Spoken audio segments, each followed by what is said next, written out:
Aquarius, welcome back to my channel, The Vibes Inside. I am ready here to do your reading. I have pre-shuffled the cards for you, all by intuition, and we'll see what comes out for you this time around, Aquarius. So, for this round of readings, I have had Sagittarius breaking the rules and changing the way I put my cards. Today you're doing the same, but not quite. For the other readings, I talked about that the center card is always important. It still is. I talked about that this was more of a subconscious thing that has been maybe a driver, and this would be more of your headspace, maybe the way you think normally.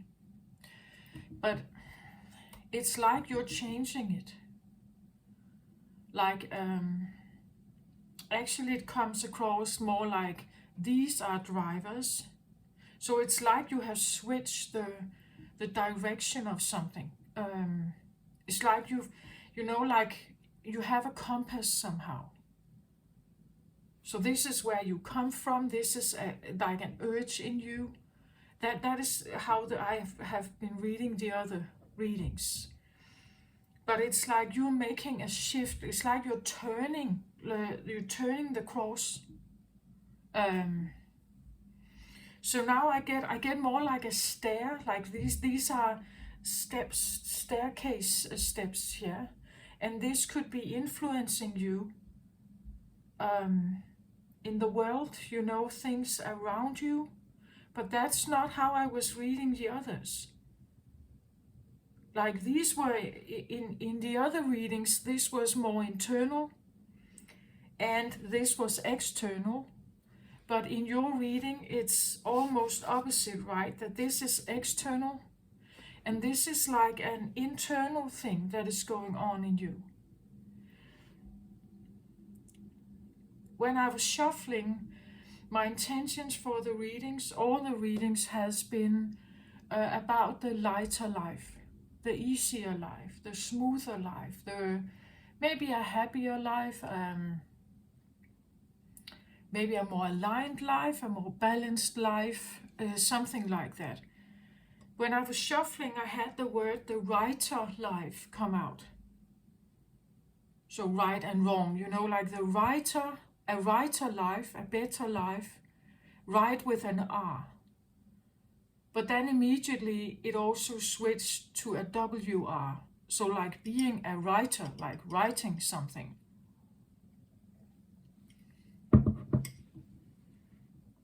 So like the better life or an easier or lighter life could be a writer life. So being a writer, writing something.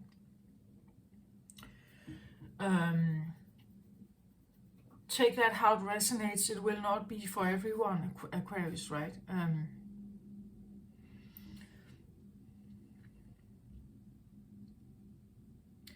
So I'm a bit curious where this is taking me. It almost feels like, like coming in from another direction into something here. And then it's like you find your footing and you just move forward. Like this seems a little bit like you're like coming from a direction over here. And then you split into something else, and then you take another direction.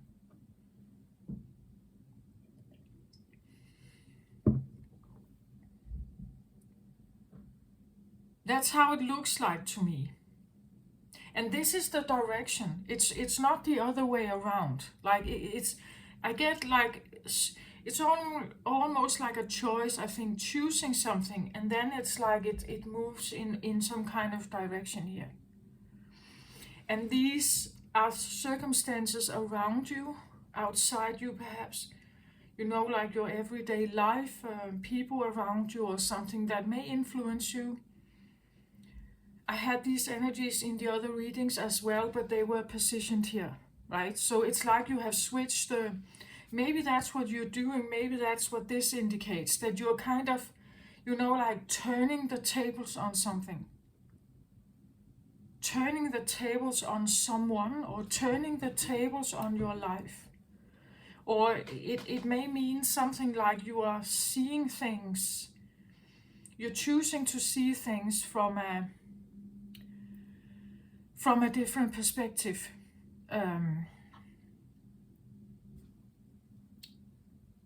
So let's have a look at this, right? So the center card here, Ten of Fire, Thunder,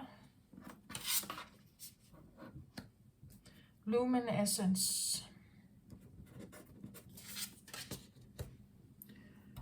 Setting Boundaries,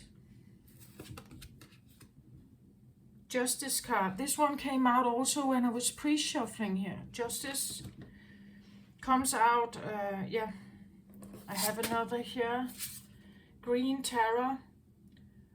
This is a new deck that I'm using. I can just show you it has this flip side here. It is from the Divine Feminine here.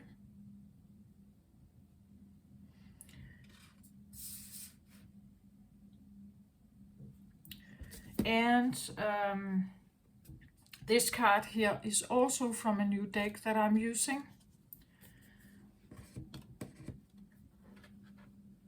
It doesn't have very bright colors. It looks like this. Priestess of Light.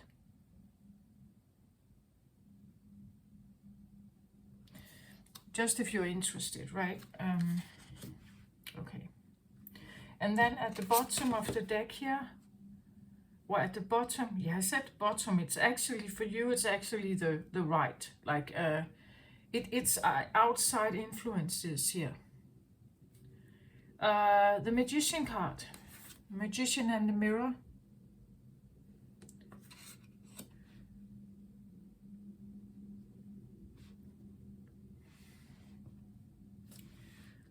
Maybe I should take it a little up here. It's like you can't see the Magician card almost here. Anyway. So, starting in the center here, I have the Ten of Fire. Ten of Fire. This is a card about being done. Like being done with something.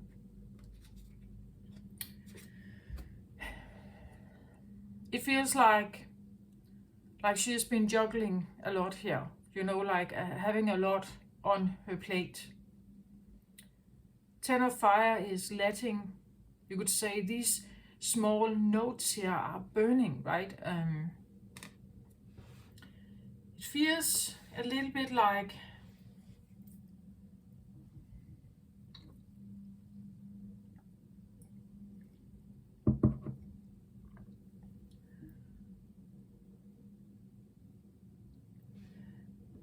well, Ten of Fire is a card where it's like you're using your energy, or you have been using your energy on the wrong things, perhaps.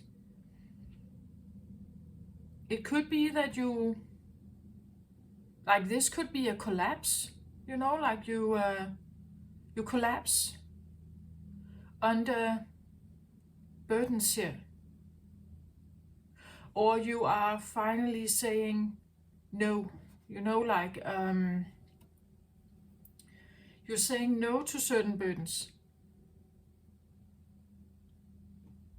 Or you are saying no to too many burdens here.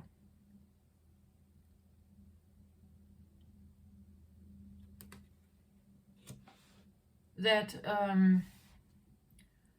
you know, it depends on your life here, but it could be, 10 is usually about, you know, like coming to an end of something, like you're done, like,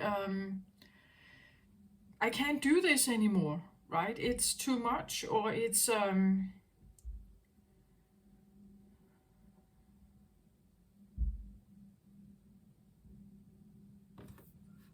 yeah, it's too much somehow.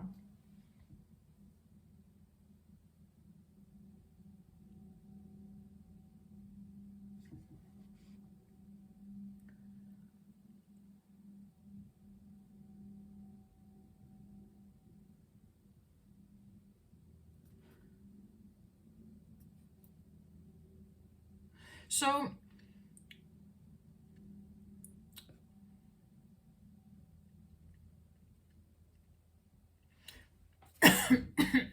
okay, so what is it exactly that's too much here?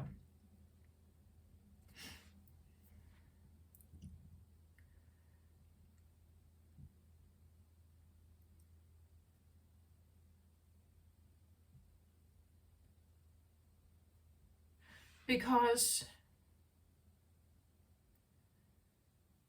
well, when I look at the cards, that I say is like a staircase that kind of moves upwards or something here. It feels, this feels spiritual to me. I have the Justice card, Major Arcana, about balance. Here, right, she stands with the two scales. Justice, what's fair, right? What is fair or right or balanced in my life, right? I like really becoming very much aware about,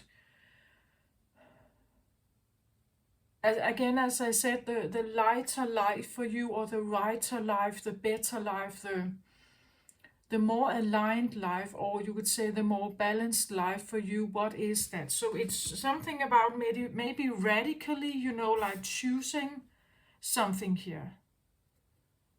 And maybe you have done that. Like it feels a bit like, like coming from a different way, and it's almost a bit like shifting a timeline, like there's another one over here, right? Like there's another cards like these just over here. Or like another timeline. Or maybe another realm. Does that make sense? Like shifting from one round to another, or shifting from one timeline to another. Like, because something needs to balance more here, right?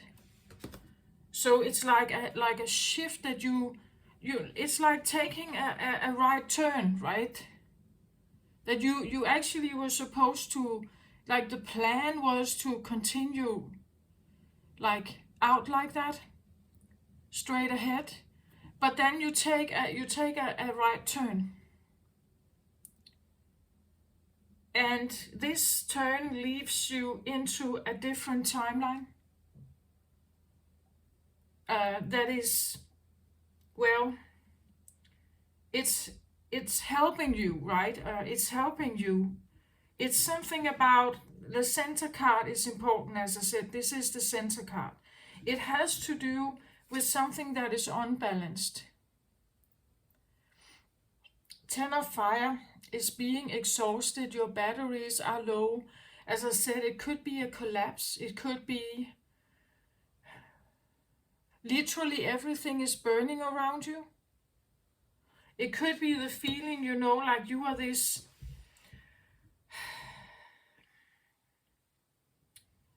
like a mental firefighter, like you help other people maybe with all of their problems, right? Or you have many things going on, or there are many messages here, there are a lot of information maybe here.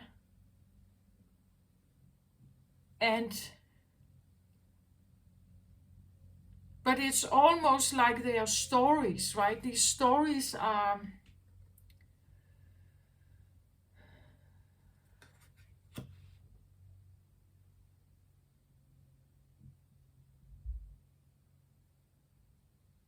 I'm just thinking about the word writer that I had when I was pre-shuffling, the writer life, with like a W-R, right? Writing something. Whether you're tired of writing something or writing stories here.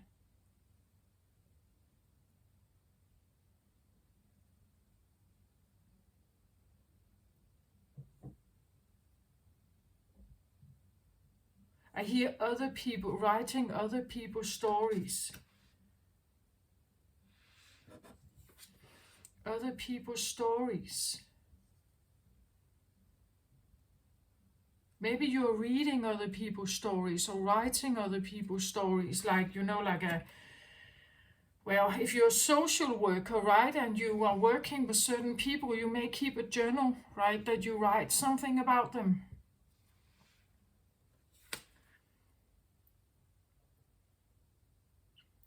It could simply be something about that it feels like you have been surrounded by, like a burning cycle here. I saw when I was shuffling also the world card came out. The world card usually depicts like a portal, you could say. And when it's like when you go through that door, when you go through that opening, it's like you start again. Like you have finished a sense of you have finished a learning curve, or you are done in maybe a timeline. As I said, it's like shifting. I get the feeling of like taking a turn here. Instead of going straight ahead here, you choose another route. You go somewhere else. Justice here can literally be the justice system, like that the justice system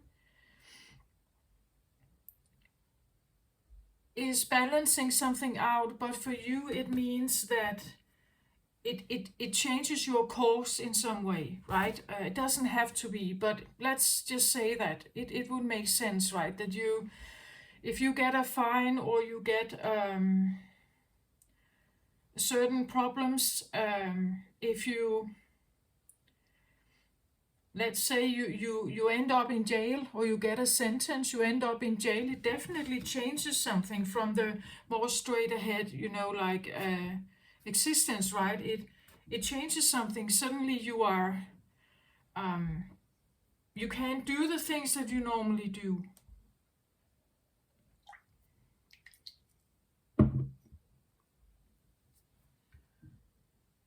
Suddenly you are limited, perhaps, here.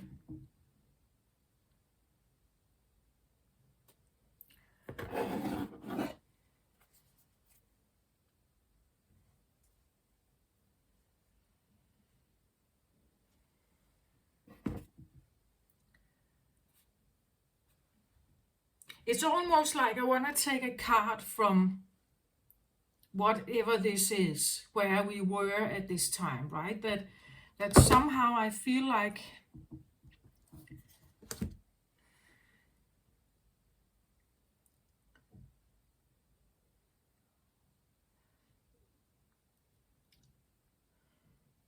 okay, let me do that then. It's like I'm curious, I think. I'm curious about why this happened, I feel like.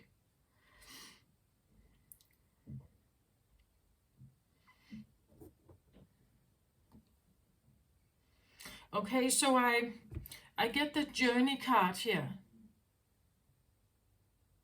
Journey can of course be a journey. As I said, you simply take a right turn on your, you would say, the normal way home from work or something, You take a different turn here because, well, you've been riding the same or driving the same route always, so maybe you wanna, have a different experience. Or maybe you think it's a shortcut, or maybe you just want to enjoy yourself, or I don't know, see things from a different angle. Like I see her always like she's waltzing, dancing, waltzing over the bridge here. La la la la la, something like that. Again, maybe, with this feeling of a lighter life, like life should be like this, waltzing over this bridge here, looking at the sunset. And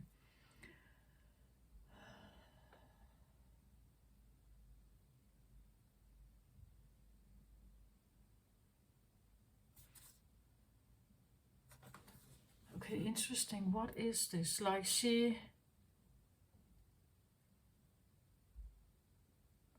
This is so interesting. Normally I get that feeling so strongly about her, like waltzing over the bridge. Just being kind of happily strolling along.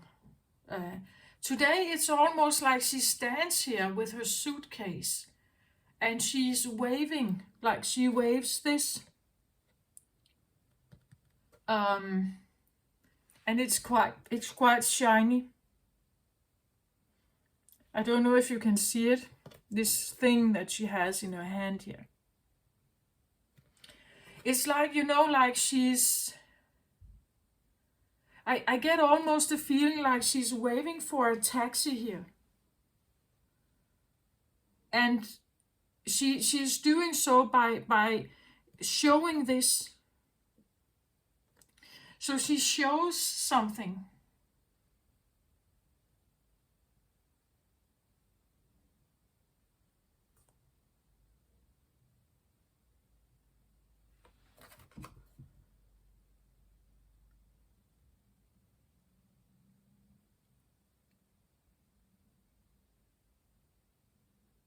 This is interesting. It changes totally today for me, this card. Now the signs here, like the road sign stands out, like she's...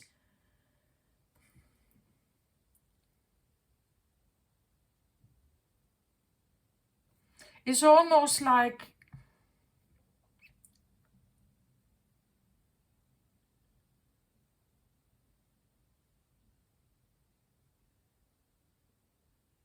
that there is still this sense of a bit of a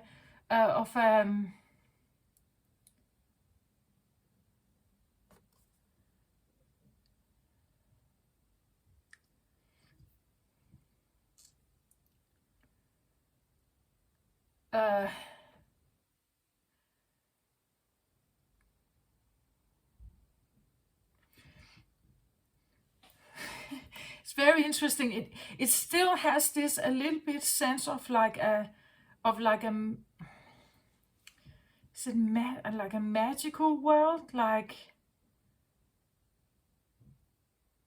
I drop into a magical world. It's because when I look at the sign up here, like the light here, it actually looks like a face to me with an eye, a nose, and a mouth. Like it's, you know, like it has personality. The sign has personality, and the arms here, it's almost like it becomes alive. You know, a little bit like when toys come alive in certain movies, right? Or Alice in Wonderland or something. Alice in Wonderland?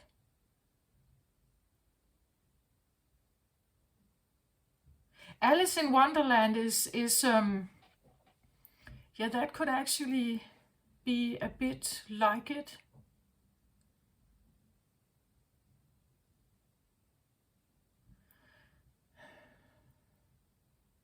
The colors too, bridging something here towards Wonderland, or... But it's like she's signing something, or...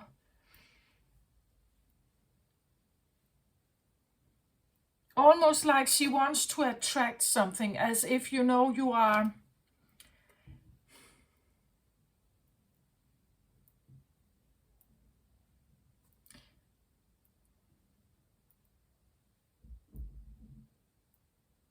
And it's very shiny and very glittery.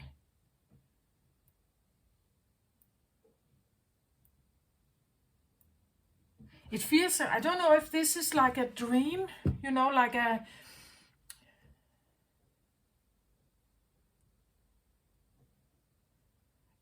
journey of dreams, a journey of Wonderland exploration. Like, I said it was over here, right? Like it was.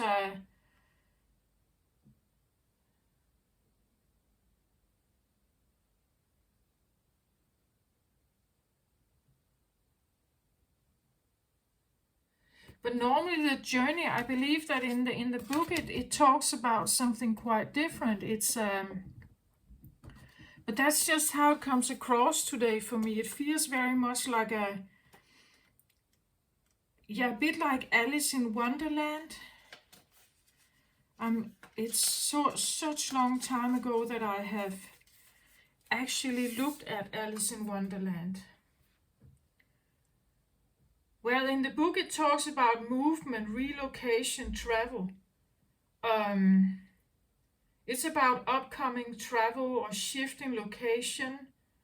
Could be a vacation, a retreat, a class, or a work-related trip. But it's just not what It could be a signal of moving, resident, job relocation.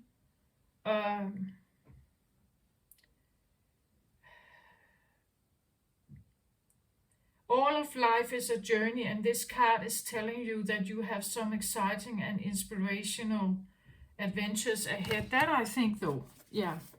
But it's just, it comes across like having been in a place of, so almost like having been in a place of wonder, you know? Having been in a place of wonder. And because of that experience, it's like you change direction. It could be that this is someone you know, right? It's like, because it feels like they're signaling here, right? It could be you or someone else, like they're signaling, like, look what I have, right? Look what I have. Come to, you know, like, I don't know, if you want to attract, let's say you wanted to attract an insect, right? You would put something out there to lure them in or to get them closer, right? You would make something sparkling. What attracts sparkling things? Well, like this seems a little bit like a shiny diamond or something. Something glittery, a fish perhaps in the water, right? Something that shines and glitters. Could be like a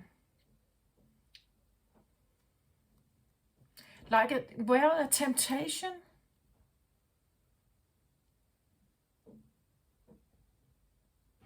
A temptation, maybe like someone.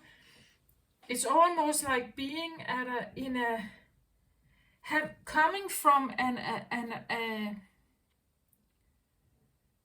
realm of, I want to say, wonder and magic, maybe, or at least in our earthly realm we would see it as magic.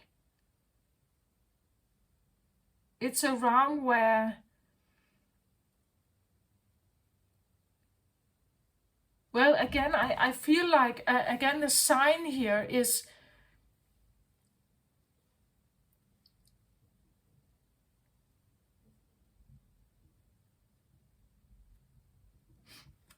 I almost get like one of those Disney movies of Cinderella, right? Where she talks to the mice, and the mice are actually, and the doves or small birds are sewing her a dress.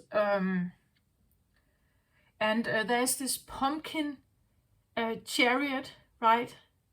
That is magically alive, and like the chariot is magically created out of this big pumpkin, and the horses are, I don't know, dogs or something. Like, you know, a world like that, like a world where if you think it, it becomes magical. If you think it, you create it, right? Something like that. It's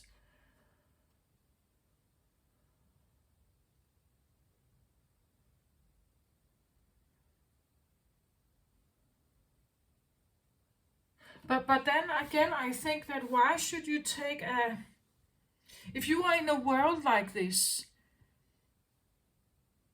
I I get like a magical wonderland kind of world from this.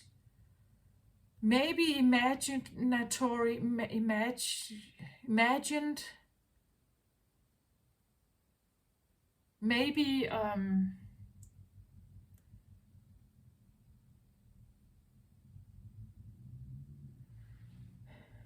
I still get the feeling of her like this um, young woman kind of waltzing on the bridge here and talking to the sign here, trying to I get the feeling she wants to like get a cab, like like she holds this out here, and then there's a cab coming, right, and she could jump on it. I don't know why I get that feeling, but it's like she's looking for a ride here. Someone in a wonderland is looking for a ride. Like they may live or have an, it's like a world that is like this.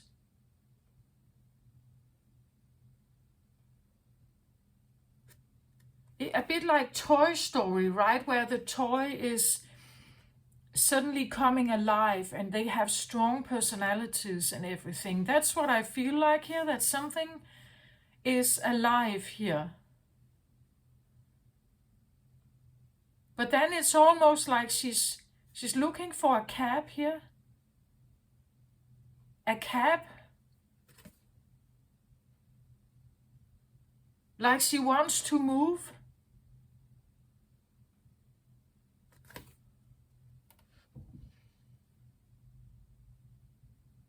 And I'm asking myself why, because actually it doesn't feel bad.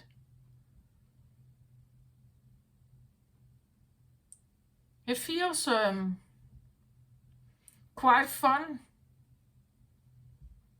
It feels alluring. It feels, again, the journey, like someone wants to take a cab and you know, like, she has a suitcase and everything. So it's like she's expecting herself to go on this journey. And then it's like, you know, the cab comes.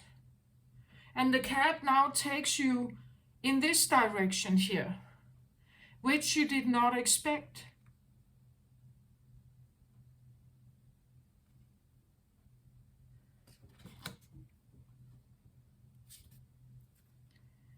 Like you did not expect this.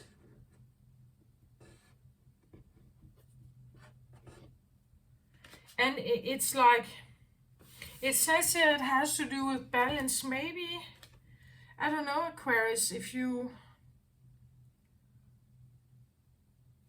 like a wonderland feeling could be, you know, if you are very engaged in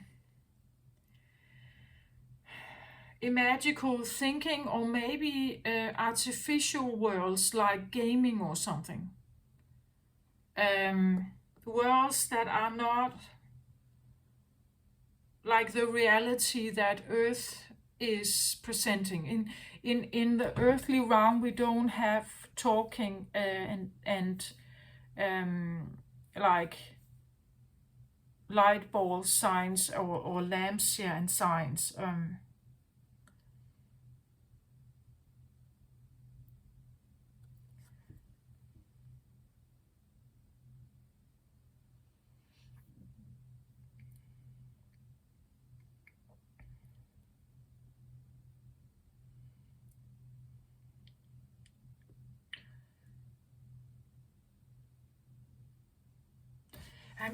I don't know it.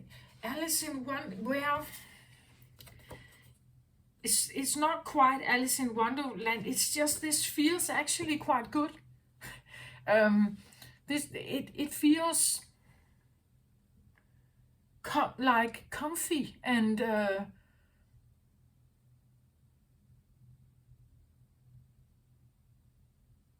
but maybe like if we see it from the earthly realm and the reality of Earth and everything, it probably is a bit, no, not a bit, it's a, then it seems like a fairy tale land or Wonderland, this. It could be, you know, like the feeling of having lived in a shielded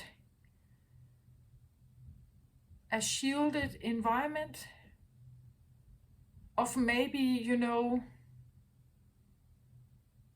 a lot of magical thinking or television or fairy tales, or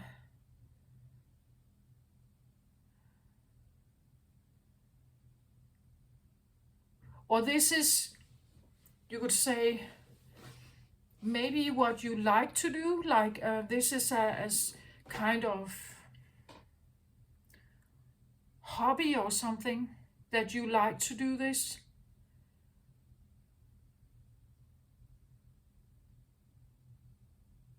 Like maybe you like to have conversation with the trees and the signs here.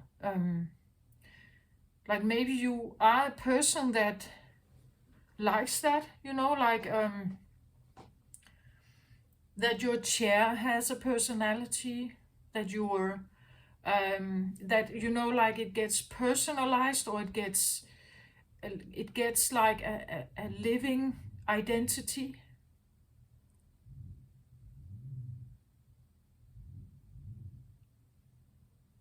This is, it seems it feels to me like what a child would do, right? What a child can do sometimes with its toys. That they talk to the teddy bear as if the teddy bear is alive. They interact with it as if it is alive. It's as if it is alive, and it has a personal character, and, you know, it has a meaning about things. So it's like giving identity and character and life and personality to something that maybe in other people's eyes it has none, right? It has none. But I don't get a feeling that she dislikes it. Actually, it's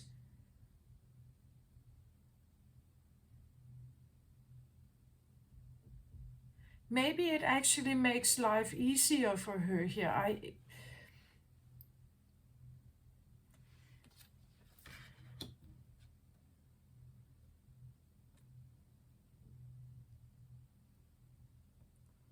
Again, where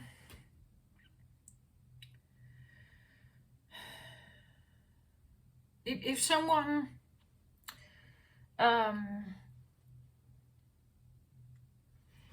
if someone has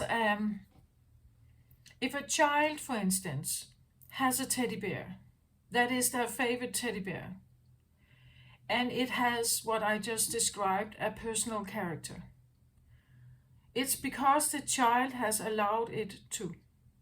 The child is also determining how the teddy bear acts. You know, like making a tea party, and you put 4 dolls in the seat, and now the dolls are getting tea. So the child decides what character does each of the dolls and the teddy bear have, and how do they? What is the conversation like when they get when they are at this tea party? What are they talking about? What are they saying? And the child itself controls this. Like the child is the creator of it. The child has created like the identity, the story now, the situation. Because when the child becomes the creator, like they are, you would say, the mastermind of what is happening. Or you could say the writer of a story, right? If you are writing a, let's say, a detective, criminal detective story, and you are the writer of it, you are the one that creates the entire storyline. You give life to the characters and what they can and cannot do. So you are in control of the story. You know, like when you're in control of the story, you, as I said in Sagittarius reading, because it wanted to pop out of normal settings as well here. So in Sagittarius reading, I talked about the creature, and that the creature could be like a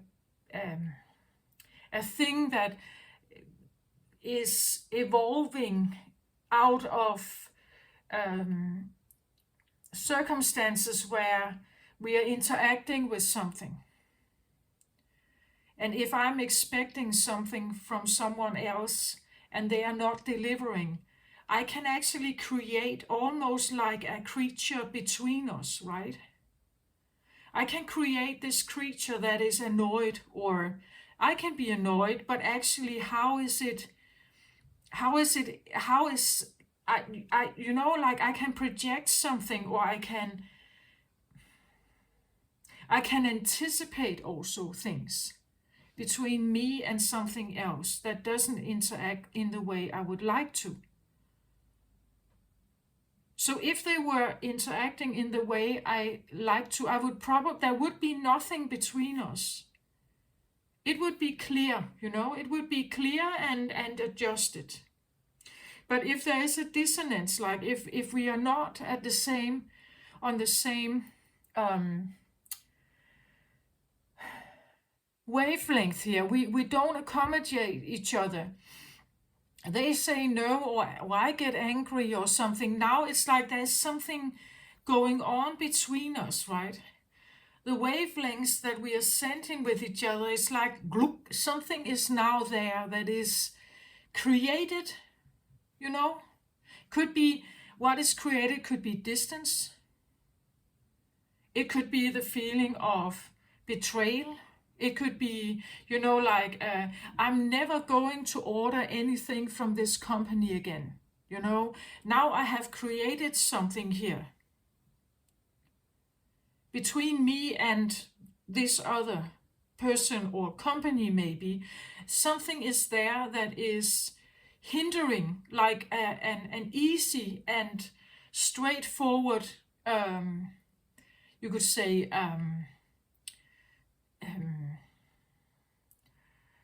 connection. When we have a disagreement, something is actually created there. An energy thing, something, right? That is there, and I can keep it up because I have been disappointed once or twice or something. So I keep this standing there in front of something else over here because I can't control it, right? I cannot control it. If it's alive, if it's living, if it's a person with their own personal needs and everything, I cannot control it. So when there's something going on here that is not we are not on the same wavelength, we cannot agree. It's like something is created there. That's what I feel like here. It's like the tea party where you control everything. You know, like you decide whether Teddy Bear is agreeing with you and saying yes to the tea and the muffin that you're offering him. But if one of the dolls would disagree and walk away from the tea party, having its own agenda, having its own, you know, like not complying with you, um, that would upset the child perhaps, right? Then now the child is no longer in charge of the tea party, the good, fine tea party with the fine china and the homemade muffins. It's a little bit like here, I think it feels like you are in what, like a Wonderland story where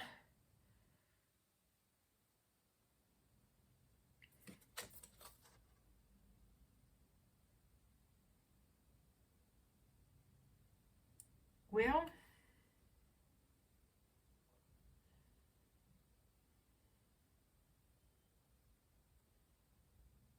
I was just going to say where you were in control of the story, and therefore the tea party would end in the way you wanted it to, right? So you were the mastermind, the creator of it. But then instantly, while I was thinking about that, I got another story. It's almost like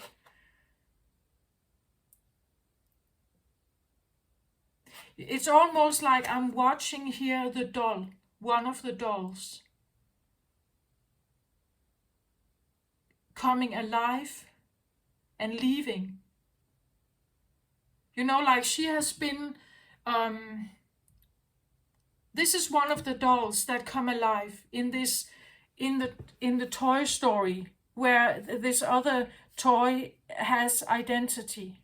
She has identity, and this sign here that I say has a mouth and everything can speak to her here, right?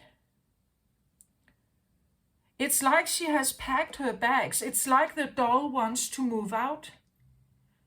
It represents to me like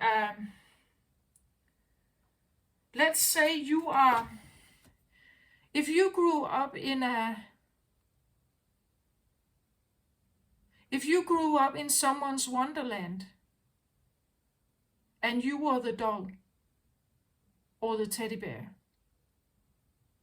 and they gave you a personality or a name and personality. They even dressed you like this, but you don't feel like you are this, you know? And now it's like, because that's what I have here, it's like, it feels like being fed up with being the doll.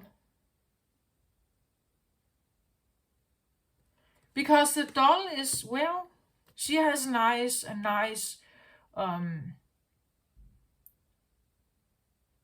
she has a nice dress on. Her hair is probably combed and set to the occasion. She maybe has nice heels and everything on. Being invited to the tea party. But you know, it almost comes across as, you know, it's almost like you have been invited to another tea party with your creator, you could say. But you're choosing to take a right turn. So you're getting the cab here, and then on the way towards it, you're changing your mind and you take another course here.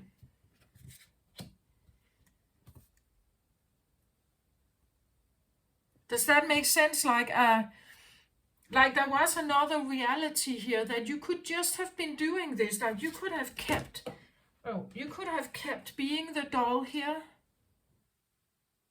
and you could just have, you know, like kept doing, going to the tea parties, like being this identity, you know, like speaking whatever the creator wanted you to speak. And by creator, I say like the one in charge, or the one that sets the table. invites people that they believe will join in the right manner, in my manner. If I was the creator, right, in my manner, I want them to sit there and be part of this tea party. And I want them to act like I want them to act, right? Not how they are, but how I want them to be. So when I offer them a muffin, they will say, "Oh, thank you, dearest. They looked home baked. Thank you so much," right? Even though the doll may not, like, maybe they cannot stand blueberry muffins, they're saying yes to it anyway. Because it comes across like a wonderland, like it comes across as a magical place. And of course, if we look at the child's mind when they create the tea party, it is a magical place where the dolls come alive. And you pour tea, even though there is no tea in the plastic.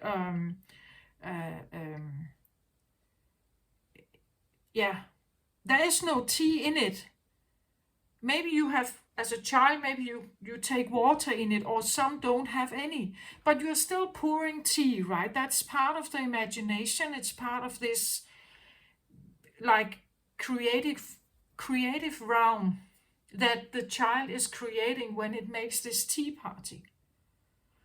And it's like she has been invited many times, I think, this doll here, to come along and join the tea party and put on her blue dress and attend and be, pleasant and nice and do what the creator wants. The creator, well, it can be,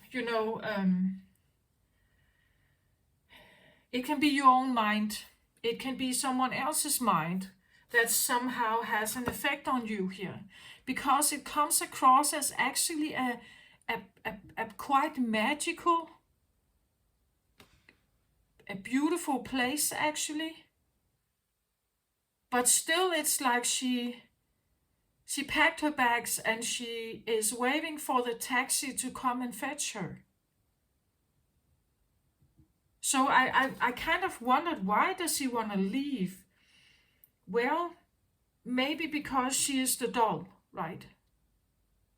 Maybe because she is the doll, or she has been given the role of being a doll. She looks like the doll,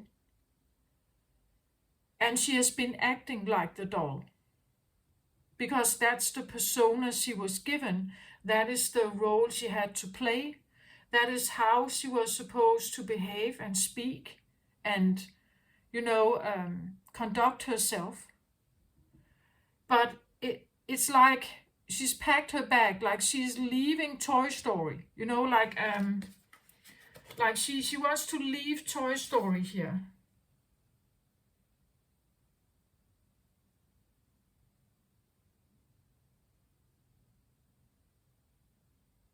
Because maybe she is not this doll, right? For someone else to control or steer, or, like every time you enter a gaming realm, every time you sign into some kind of gaming, you enter into what you could say, well, it's like its own universe, and someone has created it. Someone is in charge of it. Someone has been thinking about all kinds of ways in how you can run around in this realm, and what can be done here and what cannot be done, and what you can buy and what you have to, mine to get, or whether you can trade something, or whether you there can be skills and levels that have to be built over time.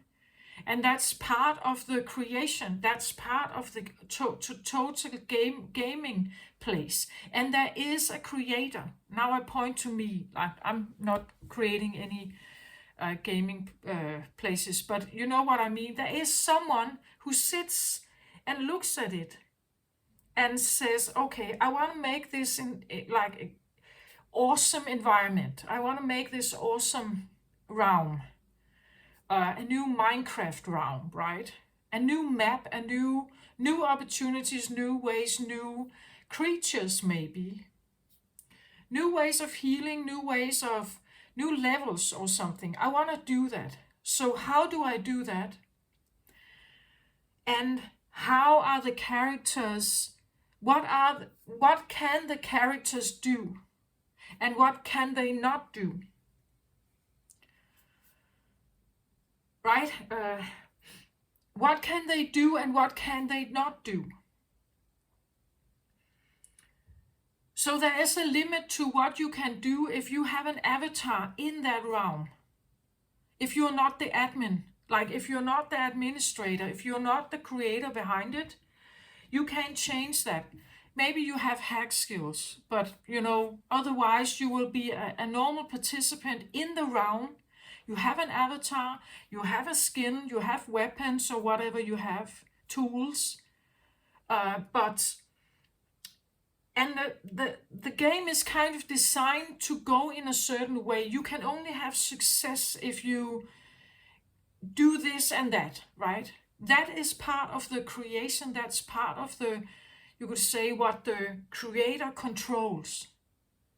Like they have this overall, they've made some overall decisions. And if you have your avatar in that game, you comply you comply with some of those rules. Otherwise, you can't play the game.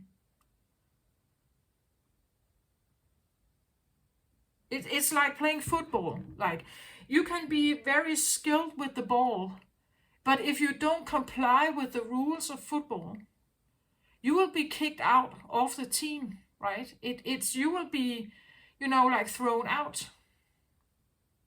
You will not have success in it. So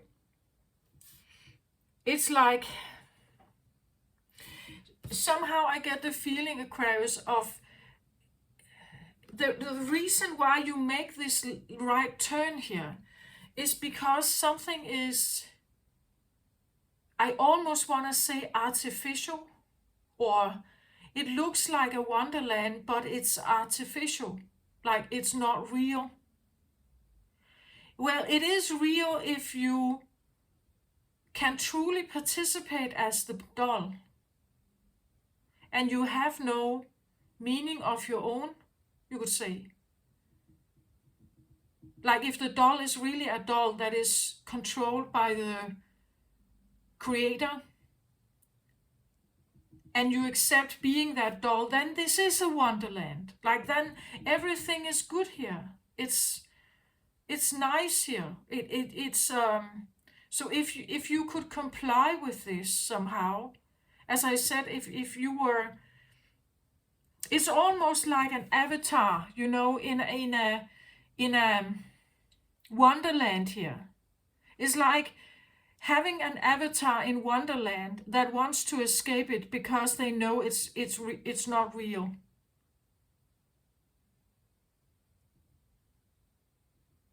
Like they want to leave because it's not real. That's what they know, and they know also that something is. It's a bit like the Truman Show here. Yeah, the Truman Show. Like Truman is in it, and everything is peachy there, right? He has a nice wife. He has a good job, steady job. His life is very organized and very like the flowers are always in bloom in the garden, right? Everybody is jolly, smiling at him every morning when he goes to work. The sun is always shining. Great, nice neighbors, and a good, like tone. the way they speak to each other. But it's like eventually Truman figures out that it's not real. Something happens that makes him question it, and it's not real, right? It could be a situation where you have been questioning your life, like it doesn't feel, well, maybe it's pleasant, right? You know, like maybe it's all right, maybe even good here, but something feels off, right? Something feels off, and maybe there is this feeling of realizing, like, I'm a puppet, or I'm a doll here, or a teddy bear that is supposed to act in a certain way. And when I do that, you could say when I behave myself, it can actually be quite a good life. It can be okay, you know? But it could be the feeling that she's bridging from that realm into another. And she has packed her bags and she says, okay, no matter what happens, I'm going to figure this out. A bit like Truman, right? He chooses to, if you have seen that film, he chooses to embark on it. Like he chooses to go try to escape the city. He is confronted with fears of water, right?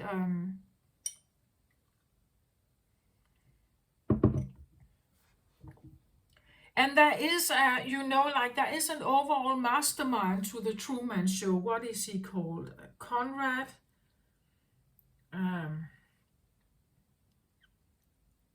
Like the director, the film director, the manager of the entire Truman Show, that has like thousands of people employed in that scene to create this realm. But it's an artificial realm. And as long as Truman goes along with what he is supposed to be, he doesn't know it, but he's actually following a script of how Truman is supposed to be, and everyone around him is trying to uphold that script, right? They're trying to keep him in his normal routines. Like when he wants to escape, and they are actually literally at a bridge where if they were supposed to cross it, there is a lot of water there, and Truman is very, very afraid of water, but he actually does it anyway. Even though all his friends would tell him, no, just stay here. We figure it out. Something, something comes across as artificial, or like it's too nice or something. That something is too nice, and I wanna have a real experience. I wanna be really me. I wanna, like cut the ties to something here. I don't want to be bound to behaving or being in a certain way. And I'm going, right? I'm taking this cab here. So it's a cab of, well, I want to say the cab you're taking here is a justice cab. So this is a cab that takes you from, as I said, a kind of a magical thinking. Like if you, it feels almost like protected, like a shielded, protected, a shielded, protected childhood, a shielded, protected childhood. It's like when Truman gets out of the Truman Show, the environment that has been built there, it's a giant, it is this giant kind of isolated, you could say, bubble in what we call reality, right? But it's this bubble that has been created just for the Truman Show and for the story, for the 24/7 filming, right, of Truman, the Truman Show.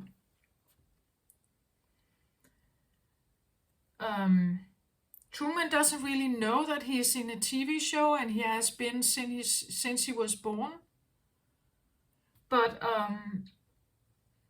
it's like he's figuring something out and wanting to leave it, right? So there is this cab here that now takes you, because you take this right turn here, it takes you to something more fair, more realistic perhaps here. Something that takes you out of a bubble.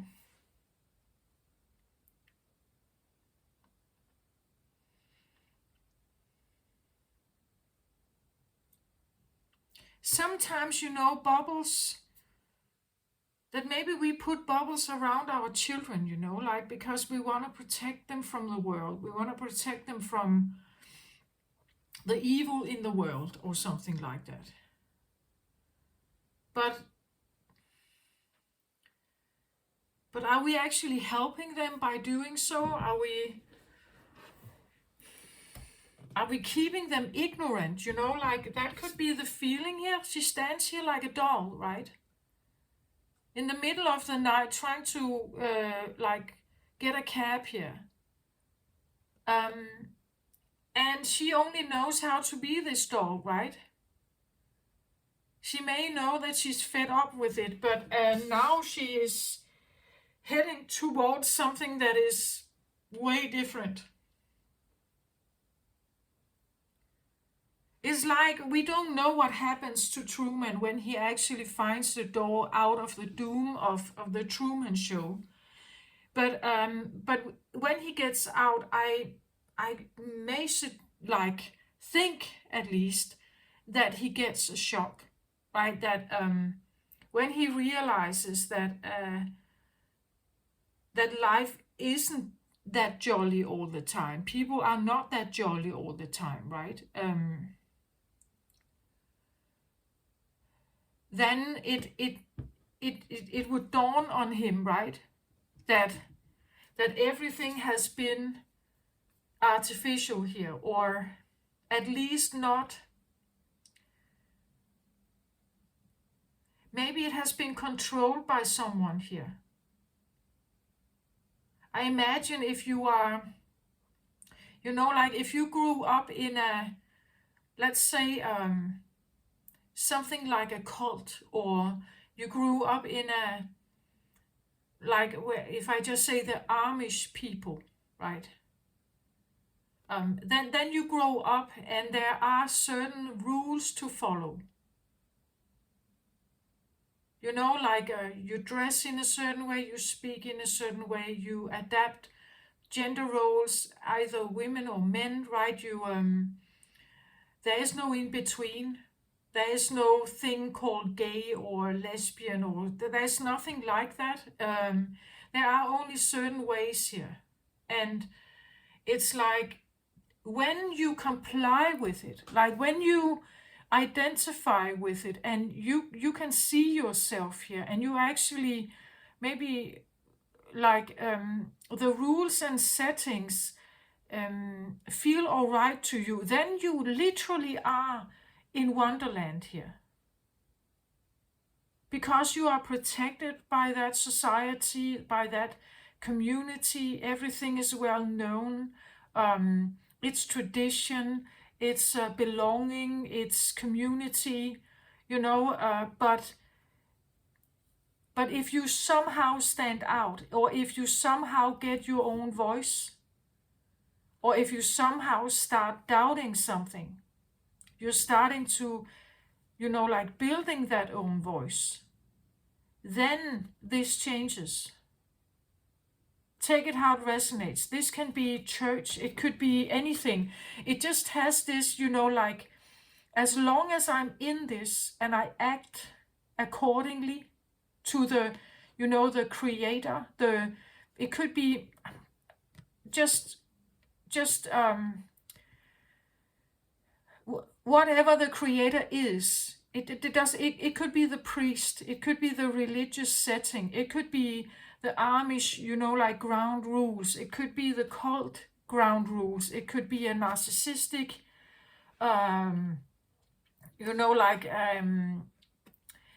narcissistic control environment here. It could be anything, that somehow when you are in it, and if you don't wake up to it, if you never ever develop your own voice, if you actually stay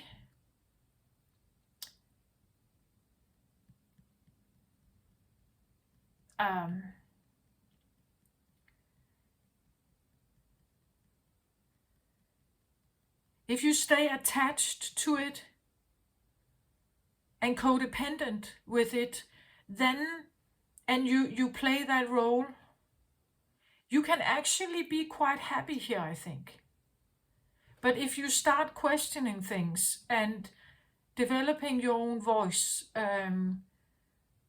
having questions about things, people will probably not like that, right? And this is where you may feel like the alien, and then it's like you feel not comfortable here anymore, right? With your questions. So you're packing your bags and you want to leave this club, right? So you took this turn here, and it is a turn of trying to find more balance in life, finding something that feels more right to you. But she is blindfolded here. So you may not have,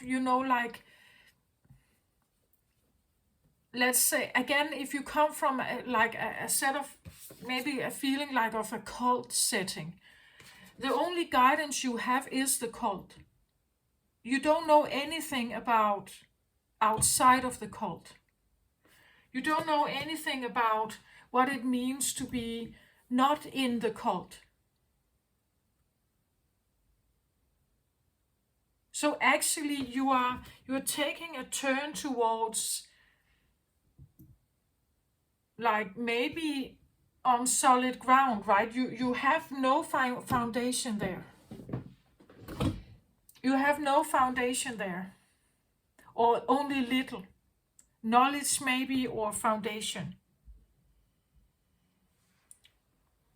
We know that when people are leaving like the Amish environment, they are cut off forever, right?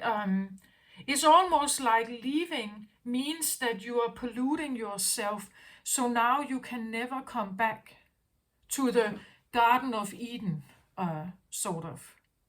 You are now forever disregarded as our child. You are polluted. You are in the hands of the devil, things like that. Now you are excluded of our bubble. So you are now out there, and you will feel the different stories here. You will feel everything that we could protect you from. You will get some of that now, right? This is the journey you're on here. So I have this card. It says setting boundaries, threshold, protection, and honor. She holds her hand off here, and they are light here. It's like they are shining.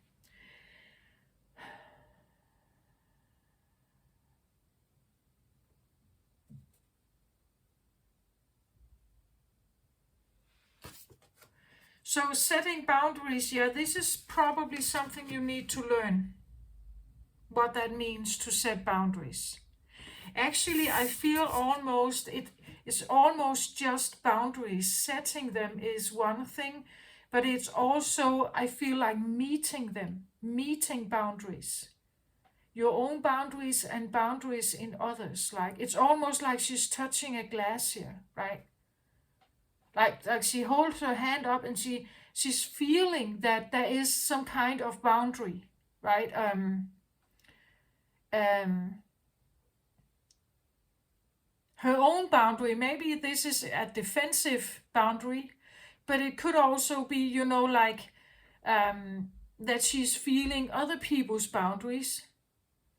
And if she looks back at her, at where this is, it could also feel like now there's a boundary to this, I can't go back there either, right? It could be the feeling that I'm really out there.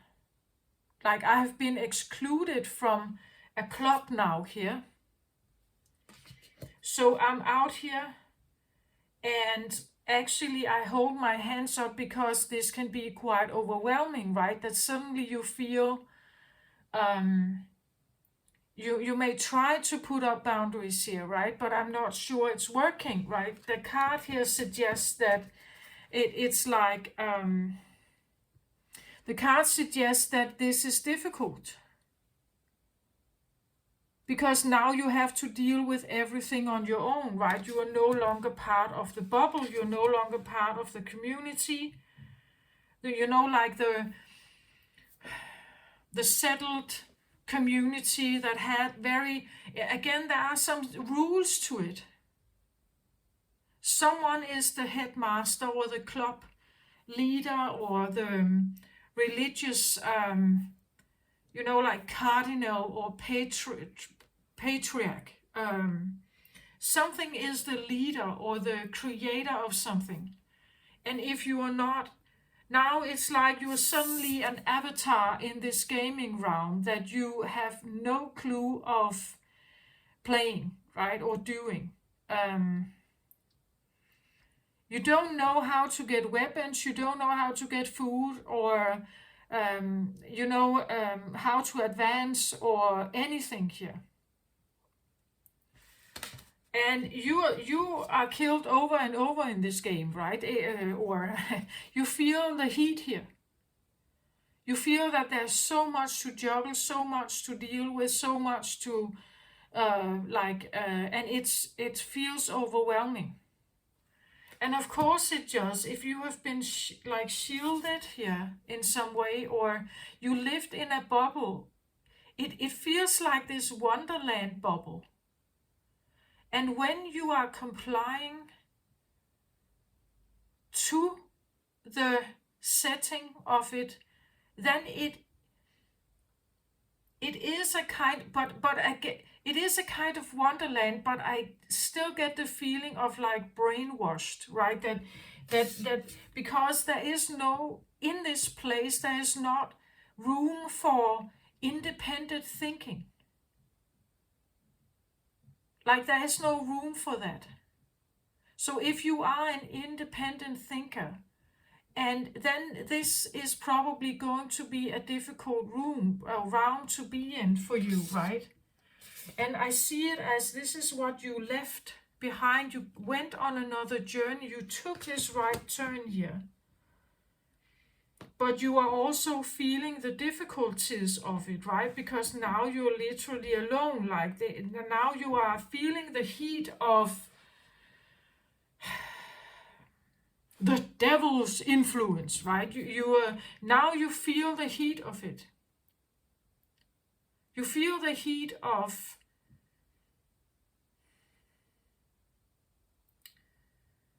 and how difficult it is. We have the Thunder card also here, right? I think it's an interesting Thunder card because I don't see any lightning here. I see like these are actually, I don't know if you can see it, but they are buffaloes, right? It's like a buffalo herd that is, you know, like running through the desert here. And they are creating this thunder-like, you could say, noise, but also the dust of something, like the clouds that come here.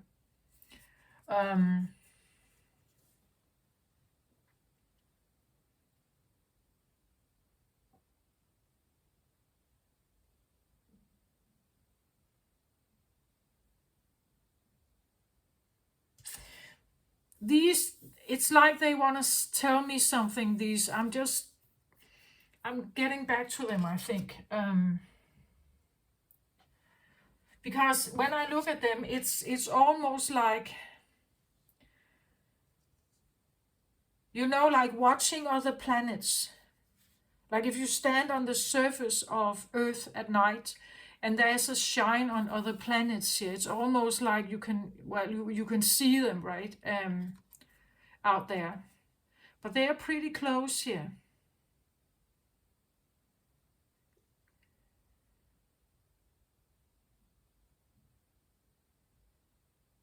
I'm wondering if this is like an interaction, that you have an interaction with someone here.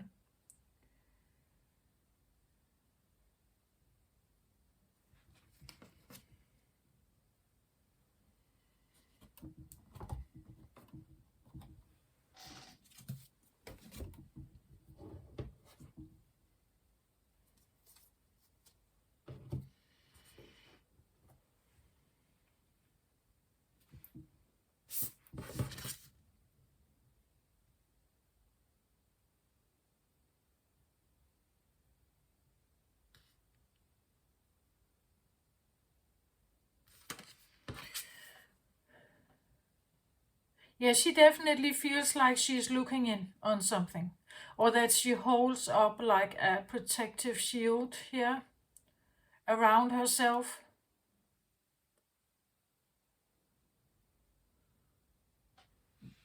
It could be that this is the shield. That what she's doing here is creating like a shield around her, because she feels the heat of the world right now, getting out there, being on your own, alone, and maybe with like totally new settings, right? Like the religion has changed, or the setting has changed, the things you have learned in the club here doesn't necessarily comply well, right? Let's say you learn to be the good, nice girl here, and then you get out in the world here, and it's like that is not necessarily a way of, it doesn't help you, right? That you can't seem to maybe, again, if you have been somehow brainwashed here, then it's like, how do you think for yourself now? Like developing this voice of yours is maybe difficult to do that, while you are also now living in a totally different environment. It's definitely a journey of balancing, right? But it may feel, like a bit overwhelming here.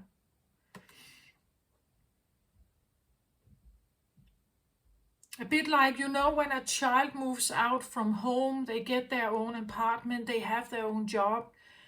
Well, I think that most young people in that age, they realize that, now I have to pay for toothpaste and toilet paper and like all the things that I took for granted, maybe, like when I grew up here.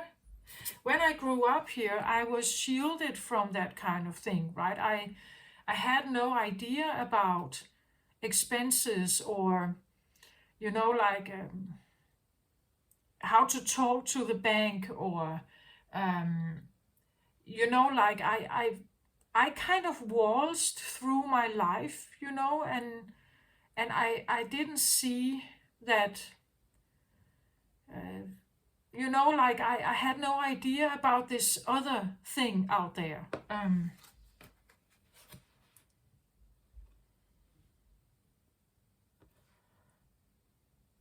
But you see, it's like maybe you're realizing that the boundaries that you put up in the first place, like this idea of this is too much or this is too heavy, I don't know how to deal with this, maybe I'm trying to figure this out.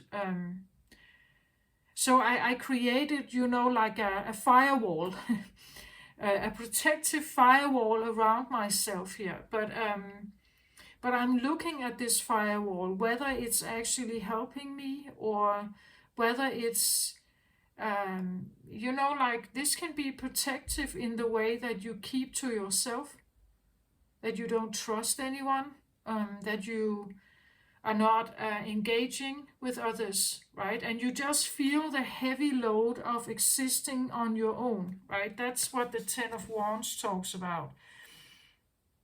It's being exhausted, but also realizing it, right? Realizing I can't carry this on my own. Like I can't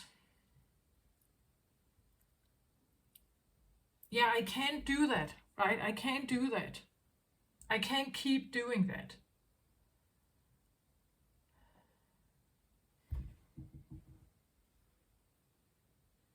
Ten of Fire, as I said, collapse, right? It could be that you are literally collapsing. It could be that you're actually starting to say no to something, which you probably didn't do here, right? Maybe it wasn't necessary because you just complied with your role, or the things you engaged in here were easy. Like the things you were presented here was play. You know, like it was easy, it was play, it was simple. You were not faced with like the trauma of war or something here, right? You were, I get the feeling of shielded in some way, shielded from the realities of adult life or something like that. But now it's like, it feels like you chose, I feel like, again, she's getting a cab here, right? So you chose a route towards something that is more balanced, or at least you could say not artificial, right? That it's or honest or authentic life, right? In the realm we are in. It was difficult trying to put up those boundaries here. You made a firewall, but the firewall also keeps you, you know, like shielded from maybe friendships. It definitely is like walling up. So it means that nothing has maybe the ability to come in actually and help you, right? It could be that you feel you are quite alone, that you are lonely, you're quite alone here. Maybe left alone, right? That you left something here. And maybe you can't come back, or if you come back with like being discredited, right? That you broke the rules, so you cannot, you know, like you broke the rules, so you cannot just be accepted back into the herd.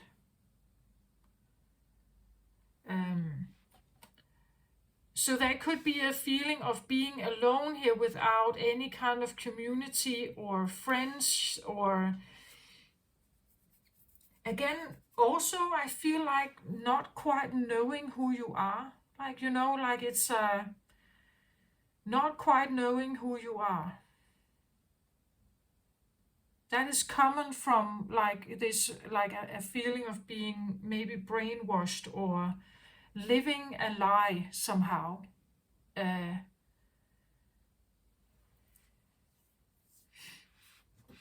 So on one hand here I have, and these cards are now suggesting that these are some of the things that are making life terrible for you, right? That the reason why you firewall up here, but you also feel like it's kind of burning you to sit in the midst of this burning firewall here, like something is creeping in on you.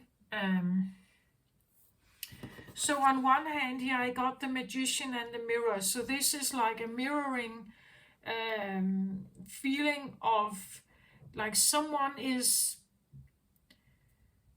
well, they could act like a mirror for you, right? That they show you what your problem is, you could say. Maybe they are not aware. They can be a kind of a catalyst. It could be that it's someone around you that is just, like they're acting like this. They're acting like you.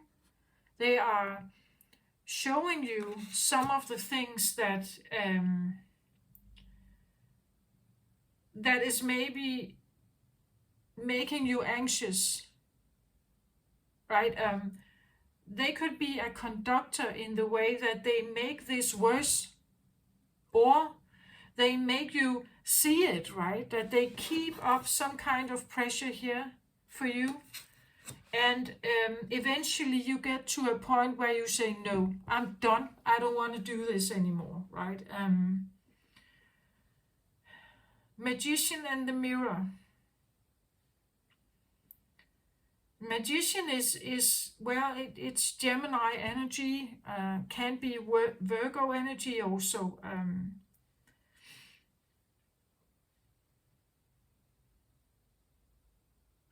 So maybe you have Virgo or Gemini in your chart, personal planets, or you have someone around you here with those zodiacs present.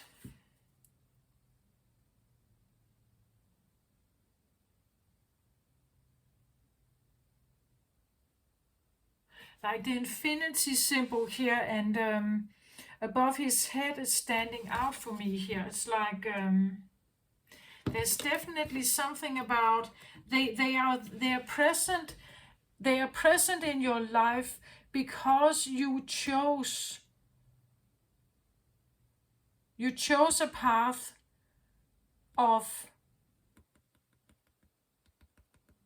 like getting out of the club, right? You chose a path of seeing more or developing your own voice, or break the mind control, right? You chose this path. So there is someone here, I think that they keep a pressure upon you. And it's a pressure that is supposed to get you to a point where you're fed up with something. You're totally fed up with something here. To the point where you're just saying, I'm done. I don't want to do this anymore, right?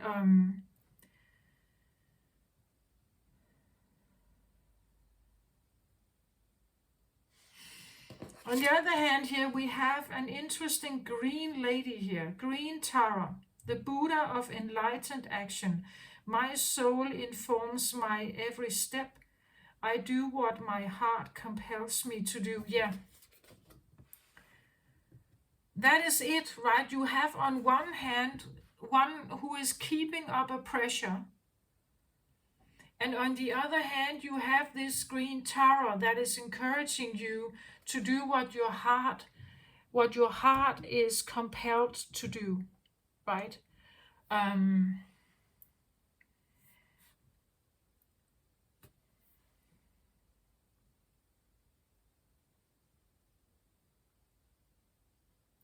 it's so interesting because here, you were the doll at the tea party.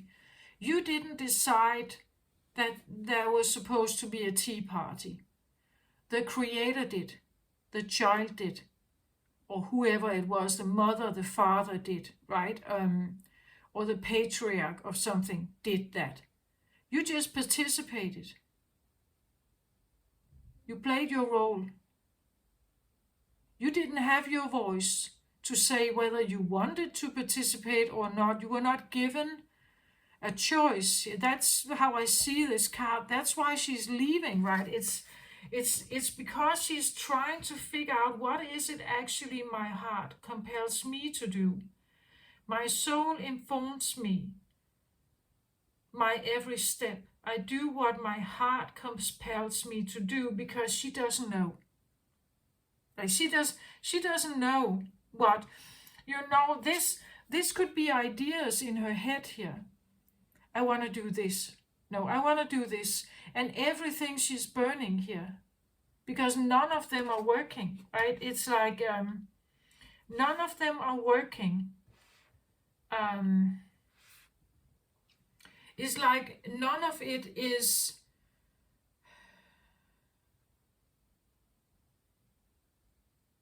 Fire usually has to do with willpower. So this is something about like mustering some kind of confidence or willpower to do something. But here it says that it's your heart that is going to compel you to what to do.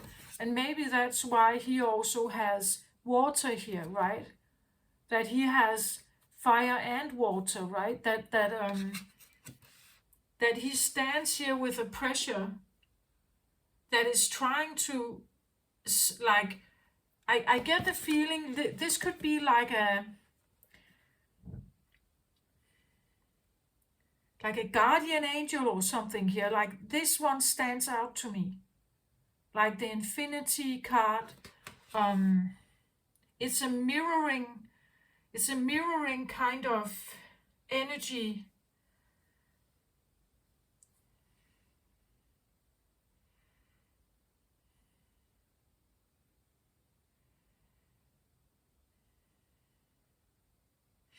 Now it's like, I said something about in the beginning, something about you took this detour here from some other place, from some other realm, or maybe like another timeline or another realm, I said, right? It's almost like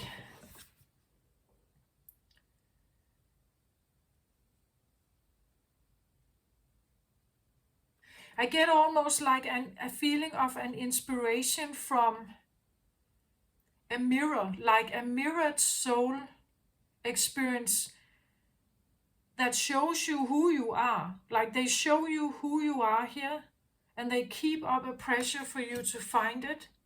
Like if you're into this idea of parallel universes, it means that I exist in this universe and I exist in another, and another, and another. So there are different versions of me that are like mirrored aspects of me, But in one parallel universe, I'm not like I may have another job. I may have another income. Maybe I have experienced something else in my life. And somehow it has shaped me differently.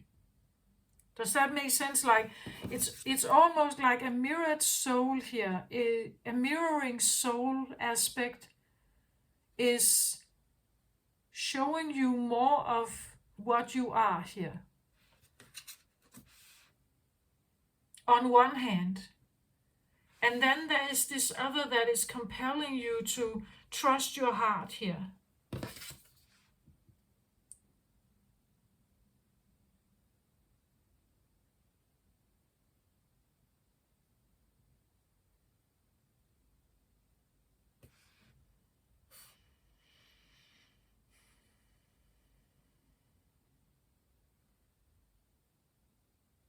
The Buddha of enlightened action.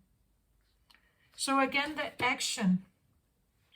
Maybe you have tried different things here to figure out what your passion is. Like you're supposed to figure out how to get by in this life that is not this. Right? A different life that is not like this. So you want your own voice or your own identity. You want to be able to act on it and follow your heart and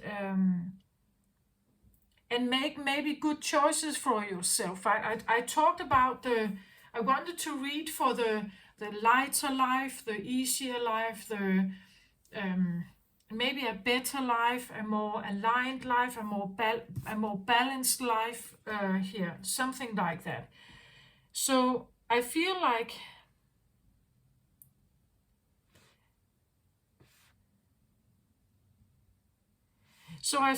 you're trying to figure this out. because right now it doesn't feel very good, right? It feels like you are looking and looking and looking for something. And it's difficult. There is this feeling of wanting to try to follow your heart towards something, what maybe like makes you feel more balanced, what makes you feel what is more fair in your life. But then there are these things that come up, like finances and paying bills. When you were in this environment here, I feel like it was taken care of. Like it was not something you should worry about. Like someone else did that. It feels a little bit like, well, princess, but a princess without a voice. Like so being a princess, but without your own voice or your own will, I want to say. And therefore she comes across as a doll, right? She's more like a,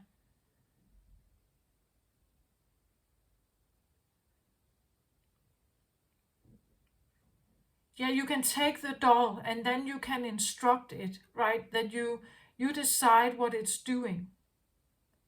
You even decide its voice, what it's saying, or whether it's numb. You decide what it's capable of and what it's not capable of, because you're the creator then. And when you are the creator, it's like you are designing, you're the designer of her.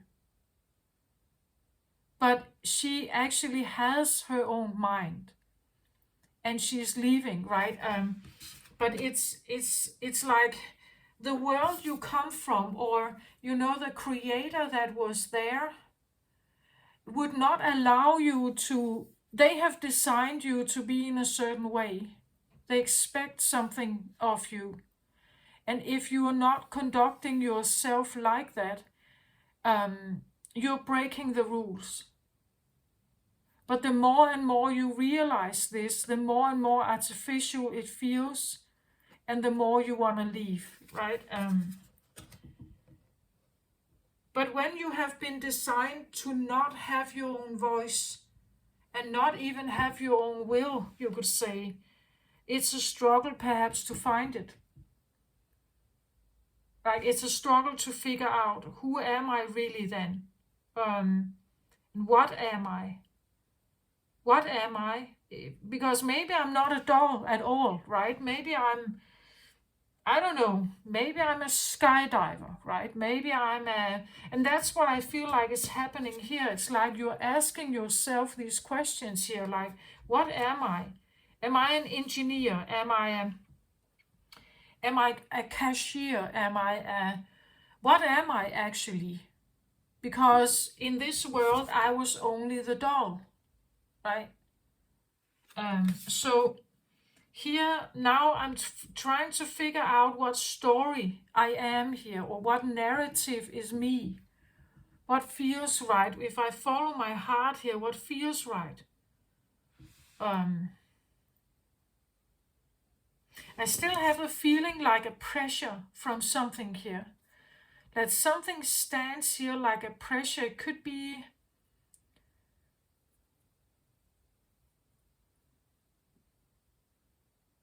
be a comparison, like you're comparing yourself with someone here.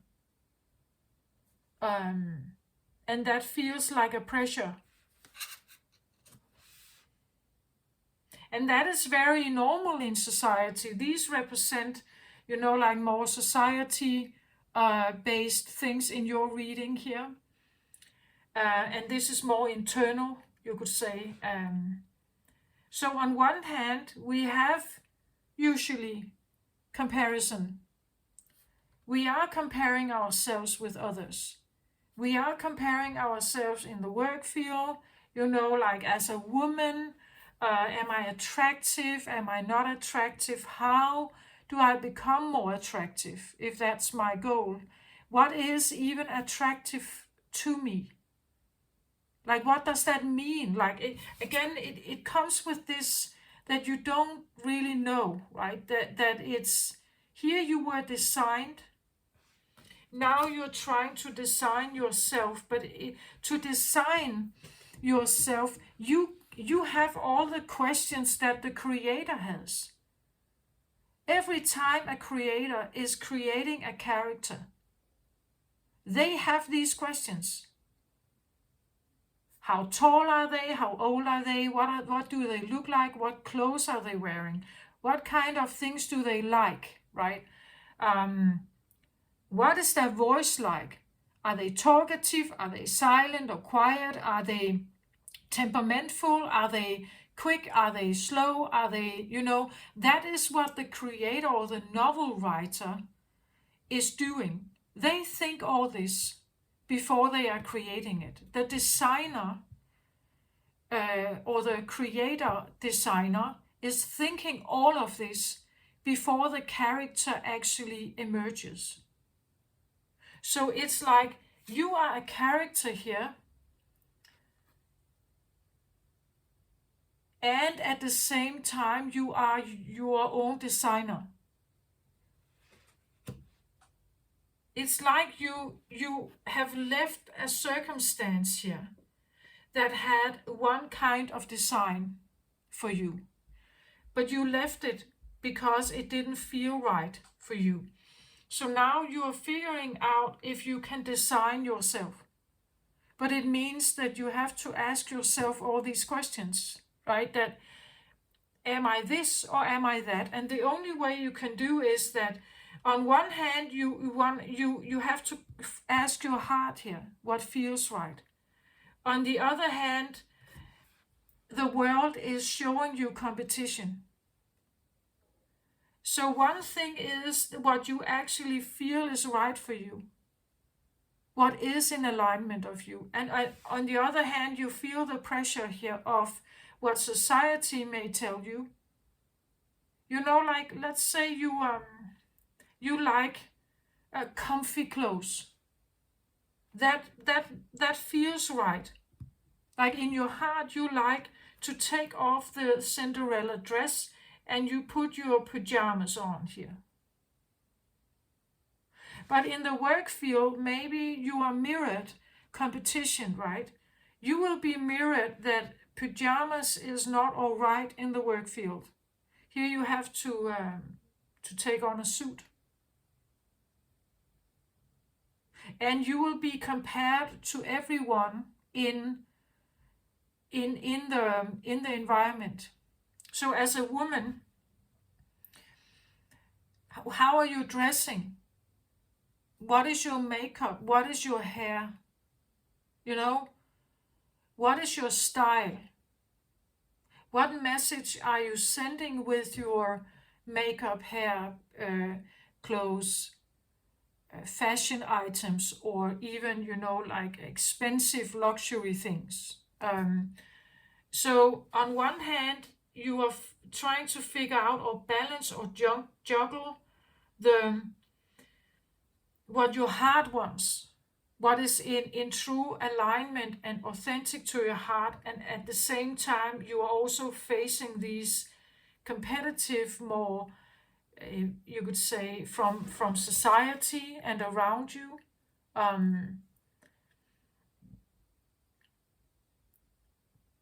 But I feel like it's something that is here to help you. Like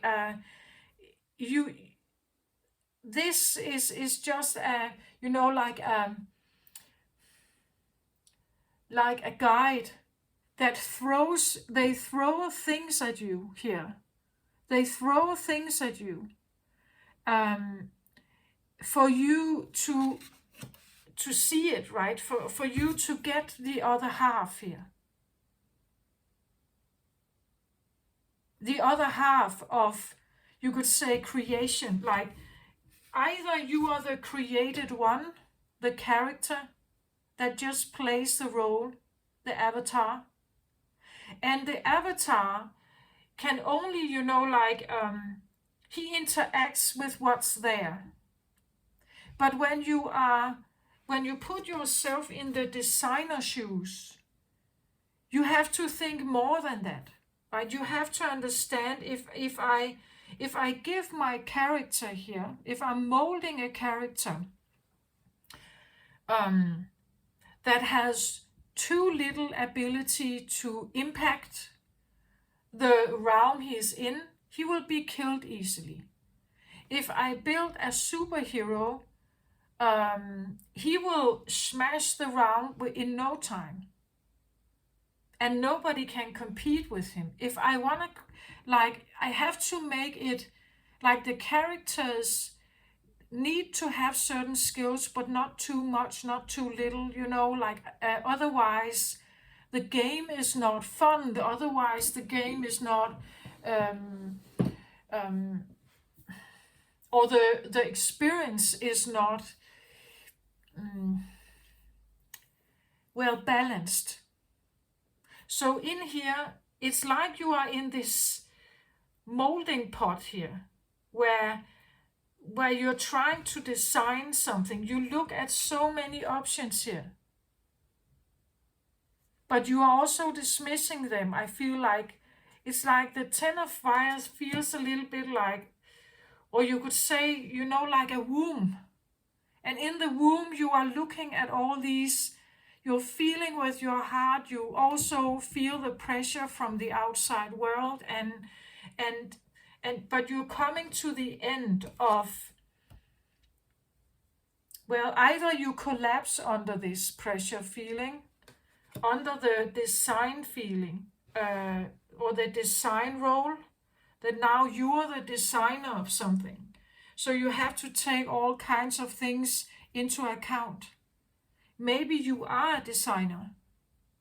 You choose to become a designer, and now you realize what you are faced with. Like, you're faced with all these questions, all kinds of like things you have to consider that you didn't think about before.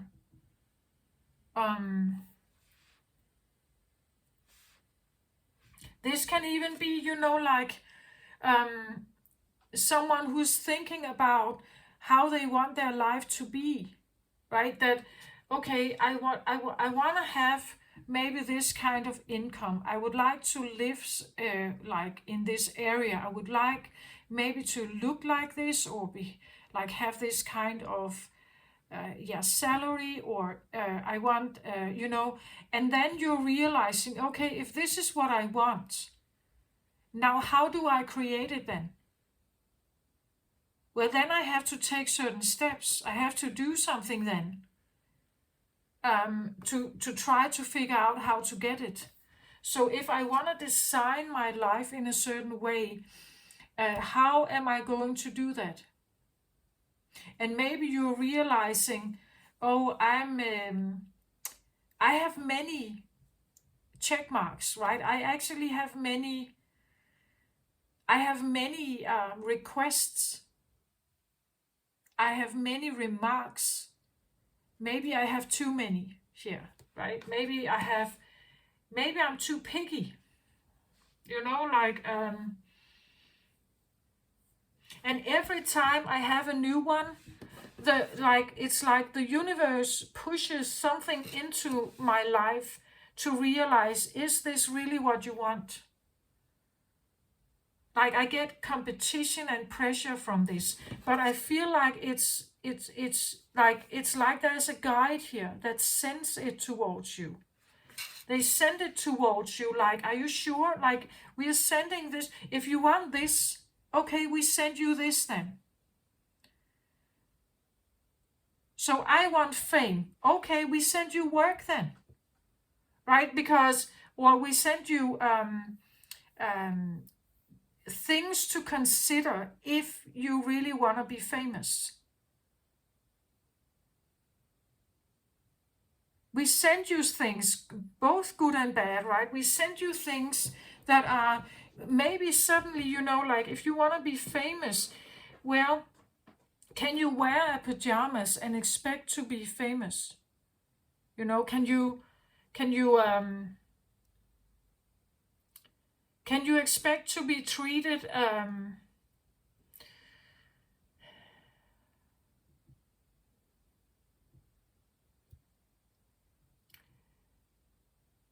how can I say that?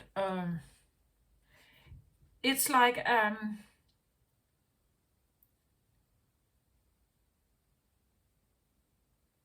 it's like they are sending to you both encouragement and, like obstacles that has to do with, let's say, getting rich.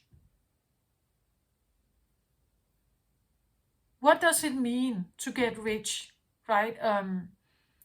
What is it just money? Like, is it money? Or is it more the feeling to it? Or rich in what?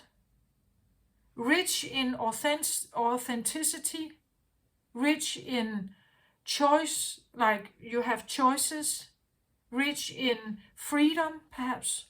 What, especially if you come from this, right? Freedom could be a thing here. So, okay, if you want freedom here, they will send you both encouragement and challenge. You see, like, does that make sense? And you have to choose by, like, listening to your heart here, because you don't know. You don't know. Like, you come from this. So you took the cab, the taxi of balance here, and now you're really getting it. Like, from just being an avatar here to now becoming the full designer. And you are given all the choices that a designer is supposed to take care of before a new product is launched, right? It's like now you sit there and you're thinking about every little detail and angle and everything, the color, the handle, is it, how usable or easily usable is it? Is there something that is not quite like, are the edges the right way? Does it can you hurt yourself somehow with this? Is it, and how does it compare with the competition? What would be the right price for this? Something like that. What would be the right price? What should we charge for this product? Or it's like you are given all these questions to design yourself, or to write yourself, give yourself a new narrative of who you are, what you are, and who you are, and where you come from. And every time you do that, it's like there is both encouragement, I think, and a bit of an obstacle here. And you have to choose your heart all the time to figure out if you are on the right track here. It may feel like it's a bit exhausting, right? And I think it has to do with the fact that you haven't done this before, right? That you haven't,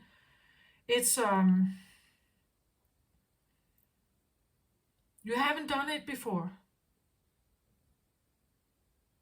Again, I have this feeling of like a shielded background, like you may have come from a position where you, or a life where you were not given, you were only shown one side of life, but it was a role you played according to someone else's creation, like they designed you, right? And now you are here, but you have to figure out to design things in your life, and that may feel like it's a difficult thing. I've said in other readings that I find that Aquarius can be late bloomers. Like they could be struggling to figure out what it is that they actually want. And I think it's because Aquarius is usually futuristic. So what they are doing is not, you could say, normal. They are not doing something that just complies with what is. they usually break that. They usually end up doing something that is a bit controversial or something, right? So of course you couldn't stay here, right? Of course you couldn't be there. There's something in you that wants to come out and, like interact with the world, influence the world somehow. Again, I have this feeling, what if you in a parallel universe is an immense healer here? But it's not seen in this round because nobody has been like that ever before. Nobody is like that here. Nobody does these things here, But it could be that you're trying to, like you draw in from yourself, like from another universe or from another realm, that you're trying to figure out how to bridge that, like, well, maybe that's also why the bridge is here, right? You want to bridge something, draw it into your awareness because it could help you, right? To figure out what it is that you're actually doing. Then we have the Thunder card there. The thunder is usually about, like shaking the box, like either your box is shaken or you shake the box, like, like being controversial, provocative, breaking out of the box here. Again, not complying, not following the script, not just, the thunder is usually, well, of course it could be loud. That what you are doing is loud. Like it creates like waves, like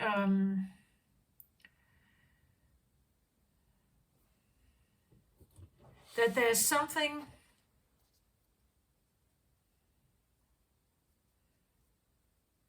maybe it has to do with like what it is that you're designing about yourself.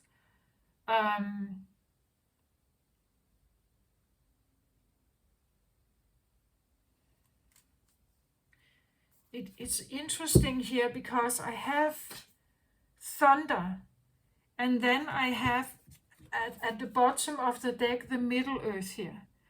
So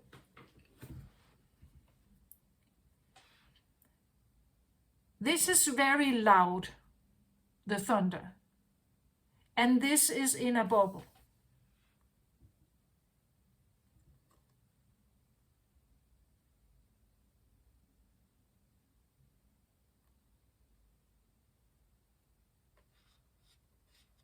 I said something about like these two, they really want to speak to me. It's like they are meeting up or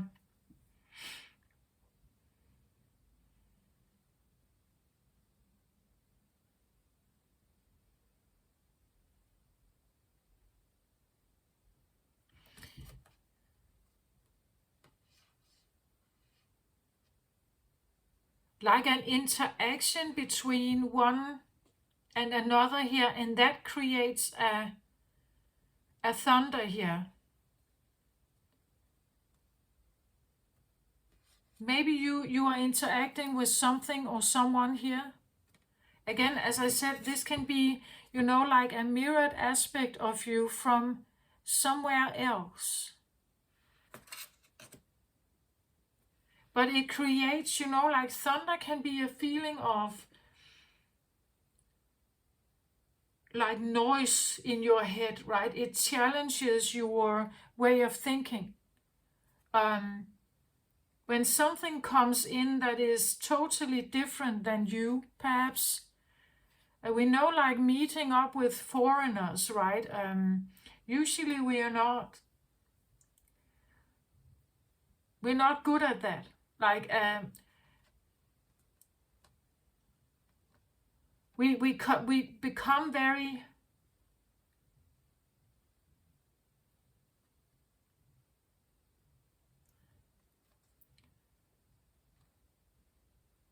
We become very defensive usually. Yeah, I have the feeling of like an interaction here between you and something else here. And when that happens, it creates a lot of thunder. It creates a lot of turmoil, I feel like. It's interesting how when I look at the middle world here with the bubble here, down here, it actually comes across to me as a buffalo head today. I don't know if, well, there are buffaloes here. I don't know if you can see it. It's like buffaloes here. But this one also comes across like a buffalo for me today. Like this is like the front head down to the nose and mouth, and these round. It looks a little bit like horns to me, right? So it comes across as the forehead here, trying to bounce against the bubble. But it's like it can't break it.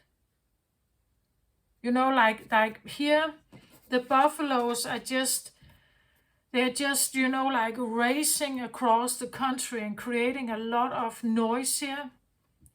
But somehow, and you may interact with someone here, someone very different than you, right?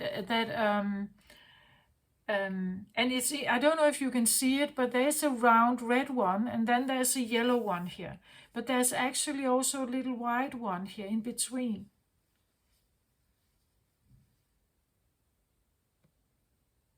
And it could be something like, well, you have one world that you know, right? This is a world that you know. You grew up here. That could be one of them. Then there's this other new world here that you're trying to figure out how to design or be part of here. And both of them seem so different and so like merging, like having a merger of this is very difficult. You know, like both being the designer and then being the avatar in it. But what if you could be something in between here? What if you could create a middle world here? A middle world that shields you from like big attacks here, from so you won't have the noise, the problems. This can be noise in your head, right? Or it could be the feeling of a challenge. That thunder is maybe also the reaction, like the reaction to your change. That if you change too much, nobody will ever understand you from this world, but others will maybe not also understand you in this other realm, you could say. And it's very difficult to be the designer, right? So maybe if you could figure out how to, like, I feel like when the two worlds are bouncing against each other, it's thunder. It's thunder in my, that's why it's so exhausting and troublesome here. It's chaotic in my mind. But if I could create maybe a middle ground here, so I'm not supposed to take care of everything myself and design everything myself, and maybe also allowing yourself to receive some help here. But at the same time, I'm not becoming a total avatar again, right? I allow a bit of it. And I also allow myself to be part of this other place, right? And I create this little bubble here. I don't know if you can see it. There is a little bubble here in between these two realms here, where that could be my middle ground, right? where I'm shielded from the buffaloes. I don't hear the thunder so much. I'm not so exhausted or so tired from trying to design this or to get this right. What if I could, well, I know what that is, and there are good things here, as long as you comply with the rule sets. So if maybe there are rule sets in the real world out here that I do like, and I can comply with them, right? And then at the same time, there are things in this world that I can actually design. I can actually create that. I can actually make that for myself. I can choose that. Here I comply to something, and here I'm trying to design something. So I can comply and I can design. But what if I could, these worlds here are kind of, like isolated islands. Here you only design. Here you only comply. But what if you could merge them so that you sometimes you design and take action and you choose and you push through your willpower, and in other situations you allow others to come and help you. You comply with maybe with certain rules in society, regulations or something. And if you do that, you create like a middle ground, right? You are not totally codependent and controlled by something here.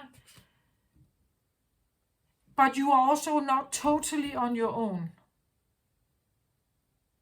Does that make sense? Like the thunder comes when you feel like the realms are bouncing against each other. Like when you feel like the story or the narrative that is here, the expectations from this is bouncing right into like the storyline of here you are your own creator.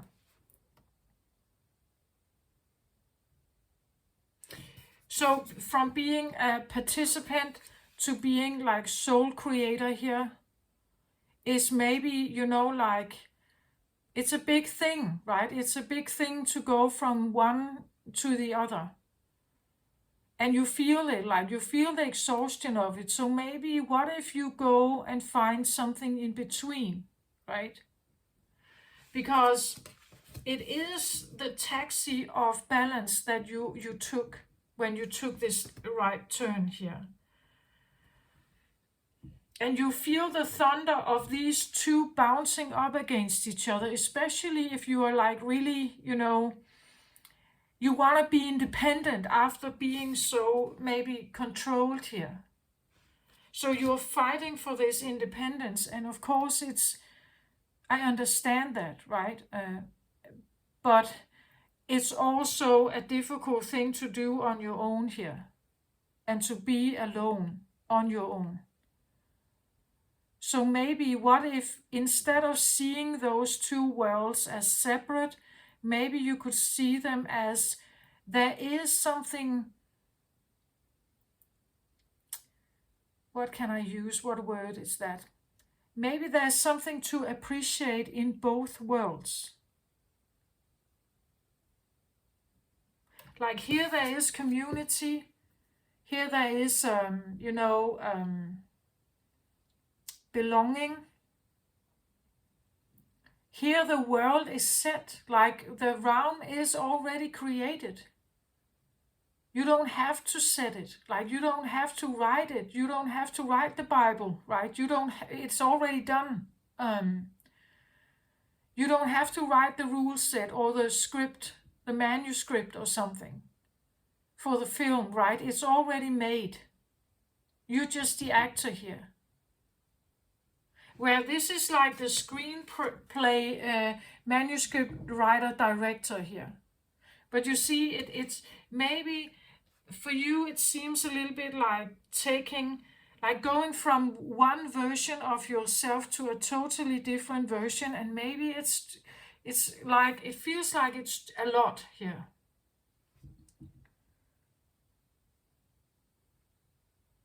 Especially if you realize, but I'm actually not that creative.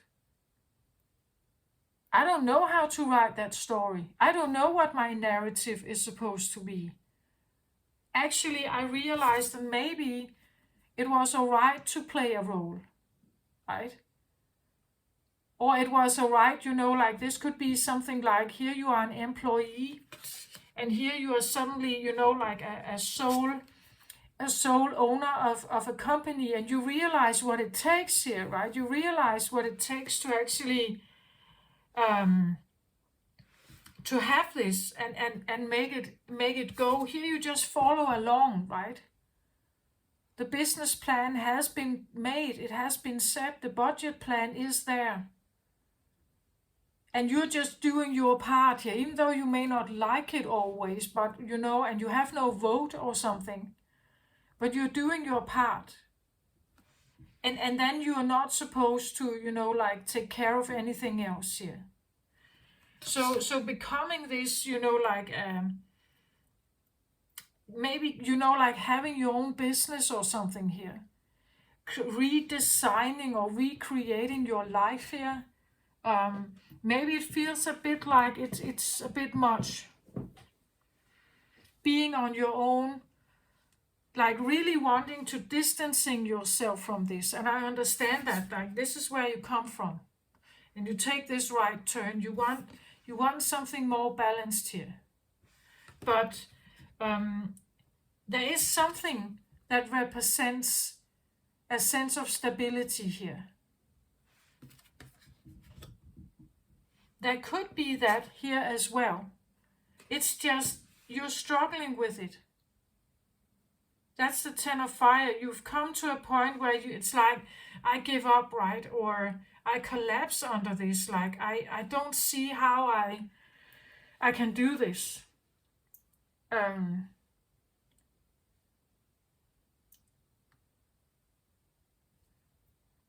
Like seeing the two worlds separate from each other is like,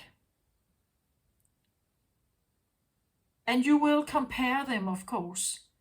But I just feel like maybe if we look at it from a place where, yes, I want to grow, I want to develop, I want to be my own person. I don't want to be, like tricked or I'm not just someone to push around or something like that. Yeah, no, of course not. But what if you could find something in between? So you see, an environment that still has a sense of setting. You don't have to start from scratch in this setting. And then there's still, like room for your ideas. There's still room for you to maneuver. Like your role is not set in stone here. The environment is just there. The environment, or, like the building is there. Maybe there are other people there. And they have certain roles, but your input is valued. Your input is considered, right? You're given room to breathe here. So what if you could take like the best from both of them, or what you like best from both of them, and create this middle world here, where you're shielded from the most problems, like the thunder that,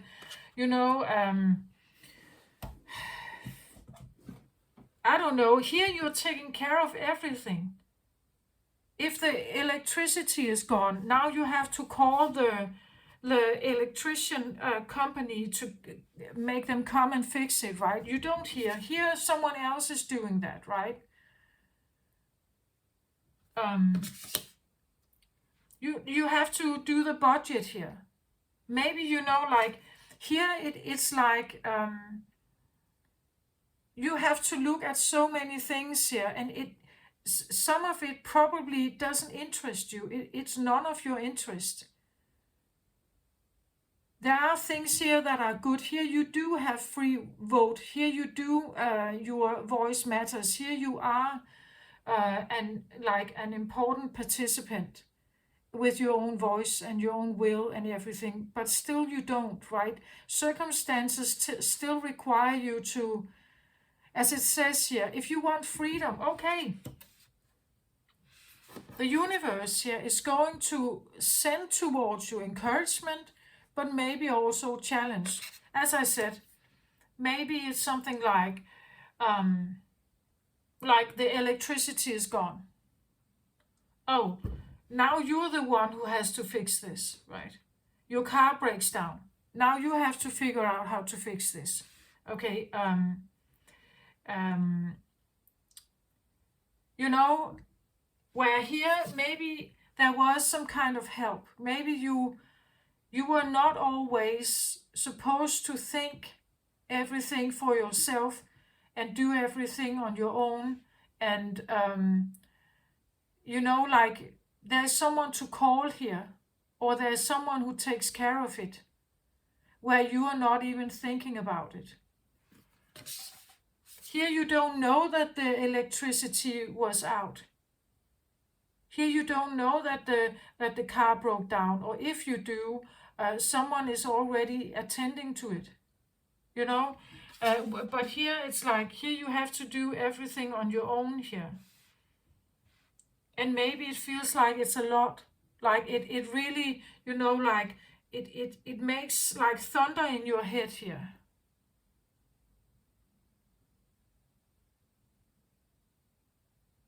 And when these two worlds, it's like when you look at each of them, both of them have maybe something good in them, but also something bad, right? Like both of them are, that's what you're seeing here, right? That what the universe is throwing at you is the realization, but there's good in this, but also bad in this.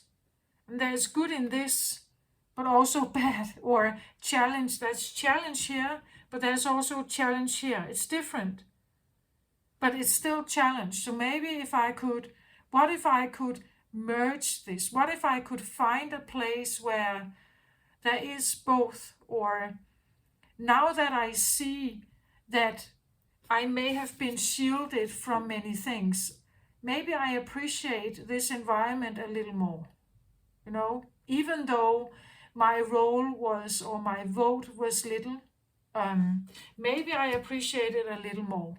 Maybe I appreciate that things were taken care of. Even I didn't even know about it, Here you're finding yourself in the middle of the night, figuring out how to get your electricity back, and your freezers are running, or whatever, But here you were just sleeping through the night because your parents took care of it, right? Or your family or the community took care of it. You see, like there could be appreciation and challenge with all kinds of environments, no matter what it is. So what if you could find somewhere in between here, where you have both are there, but you somehow figured out to shield yourself from the most thunder, right? That if you could have both in your life, it will shield you from thunder. Thunder could be this feeling of panic, right? That could also be why we have the burn here, right? That the panic, the feeling of collapse, that something collapses here for you. When something collides, or when something is not working out, then it's like it could collapse in your mind. It collapses maybe your energy center also, that you lose your energy. You get tired or exhausted of dealing with something that is actually not,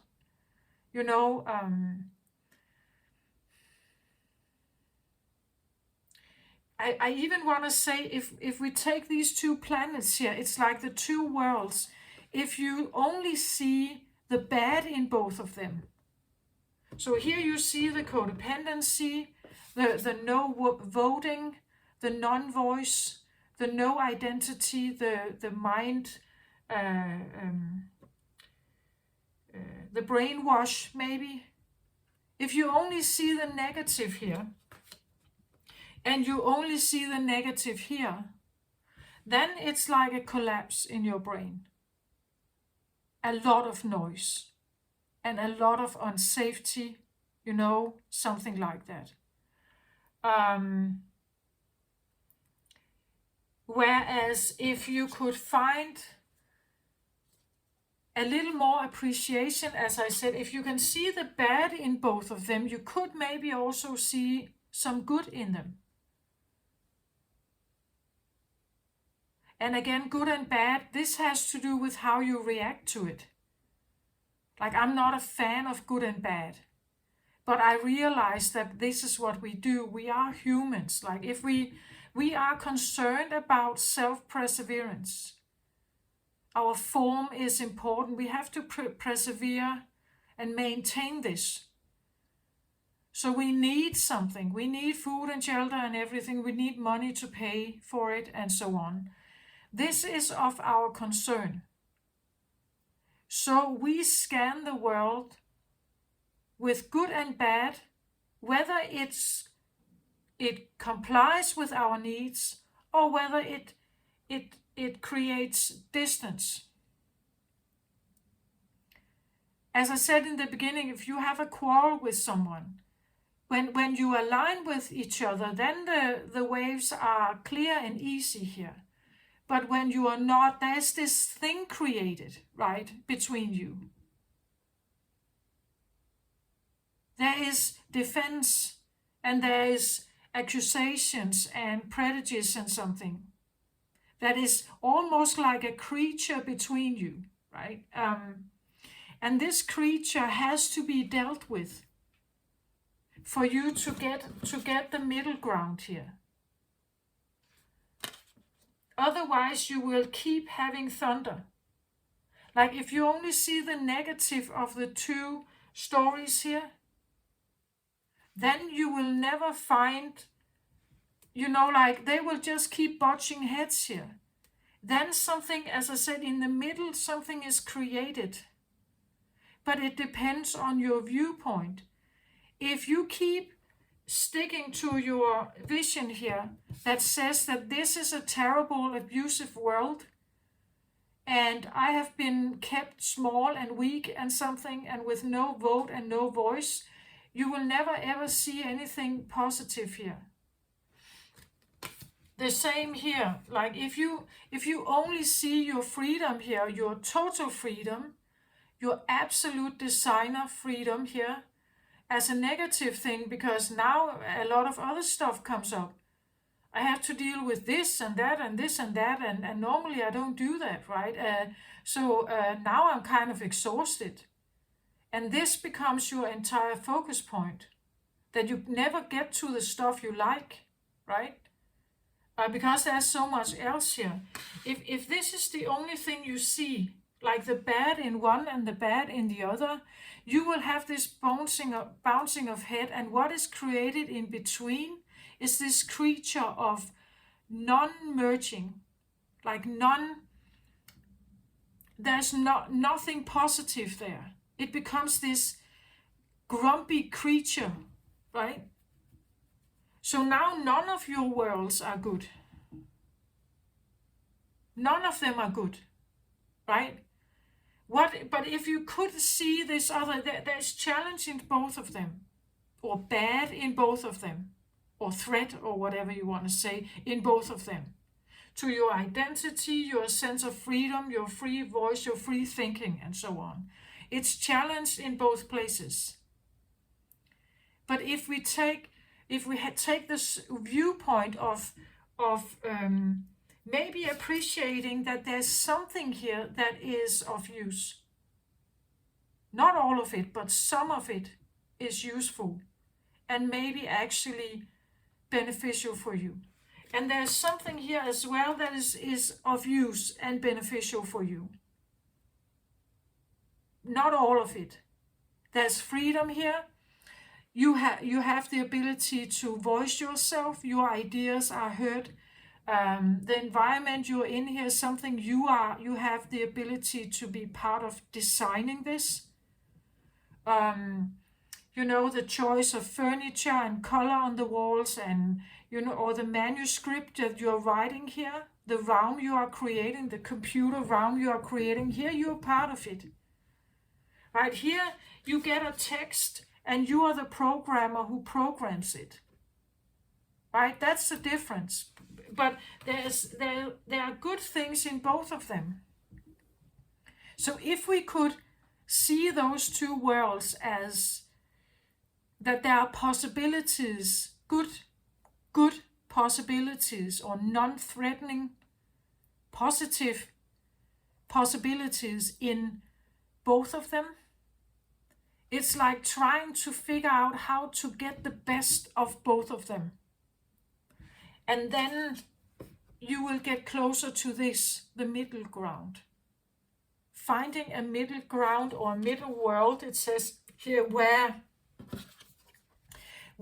the crown here is actually blossoming. I see this a bit like a brain also.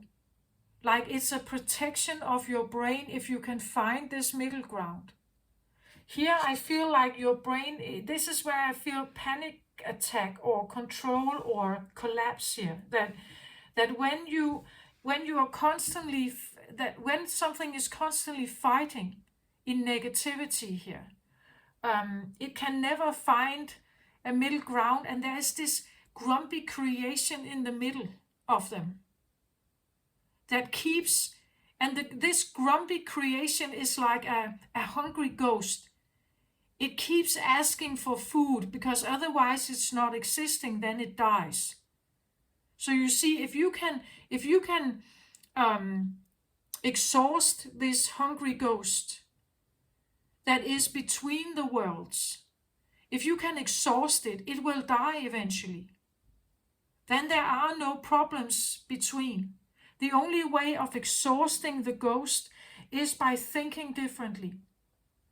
It's by thinking, okay, there are something positive here. I just have to be aware of certain things here. The same thing here. There are certain things here that are positive. Still, I have to be aware of certain challenges that I may want to avoid, or where I want to call in help or something, right? If I could somehow make that work, I take away the ghost in between, like this creature, right, in between that keeps, because the more we nag, the more it feeds, the more it grows and grows and grows. It becomes a fat, big, hungry ghost that keeps asking for more. It keeps asking to be fed, that you keep sending more thoughts in there. More, it drains your energy to keep that ghost alive, or that creature alive. Does that make sense? An energy creature here. But you can exhaust it by not feeding it. You can even change the creature, because if you start saying something different, one version of the creature is not getting fed, so it will start deteriorating. Maybe another one is born, right? Another one comes up because it's feeding off the other energy, where you are thinking more positive thoughts. You think, this could work. I see that there are things here that I can use. Things that I've learned from this place, or things that I actually can appreciate from this place. I take that with me. And then here, I realize doing everything on my own is maybe too much. I need a creative writer, or I need a manuscript writer, or maybe someone can help me with the creative artwork or something, because doing it all by myself is too exhausting. And I don't have the skills, right? I have some, but I don't have all. So now it becomes a draining affair. So what if I associate with others? What if I align myself with some who are very good at this? And then I take care of these things here, right? I take care of these things while others take care of this. Then it probably will be an easier task for me. And this is where I have the middle ground, right? It also means maybe literally something about work hours. Maybe you work less hours because someone else is there to help you, right? This is something about distributing responsibility also. Here you have everything. Here you are the sole creator, the designer, the architect, alone. But what if you could architect with 3 others? What if you were 3 people who create this new gaming world or this new product? Or as we see it sometimes with music, that someone who is good on the piano like teams up with someone who is good at lyrics, right? And they mold and shift with each other until they get the song right. So you don't have to do everything by yourself, right? Maybe we can take the best of these worlds, the best possible from these worlds, so that you actually do what you love to do, right? And the things that you feel that you are maybe not very good at, or you don't have like the skill or the right knowledge or something, maybe someone else has that. And then you can, if you team up, right, that would be, because here someone did take care of stuff for you or around you. Maybe you didn't even know about it. So this is the same thing, like maybe we could team up with someone. Now we are aware of it, that they are doing something and I'm doing something. And yes, our income is now divided between us, but that's fine, right? Because I can't create this without them, right? We are codependent, or we depend on each other. But this is now a conscious choice.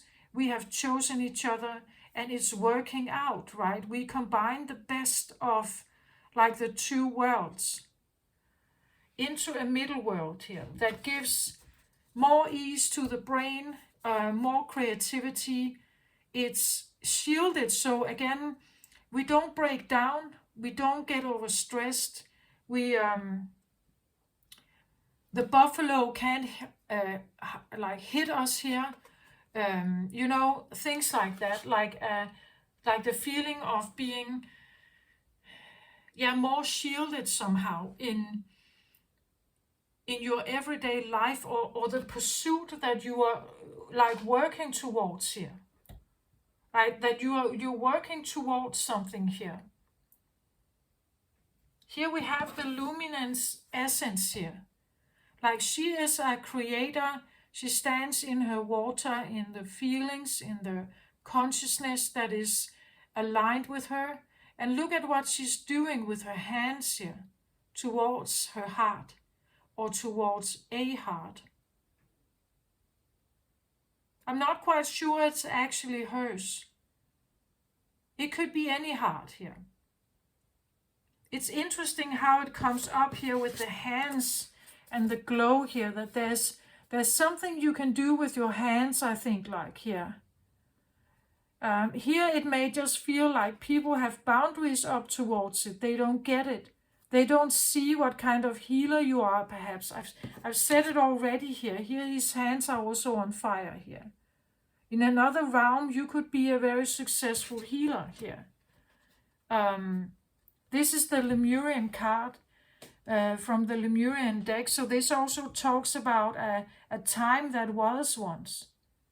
But you know, like maybe you do have some qualities here that are actually part of your bloodline, that has to do with like heart healing, or very yin oriented energies here. maybe you figure that out also.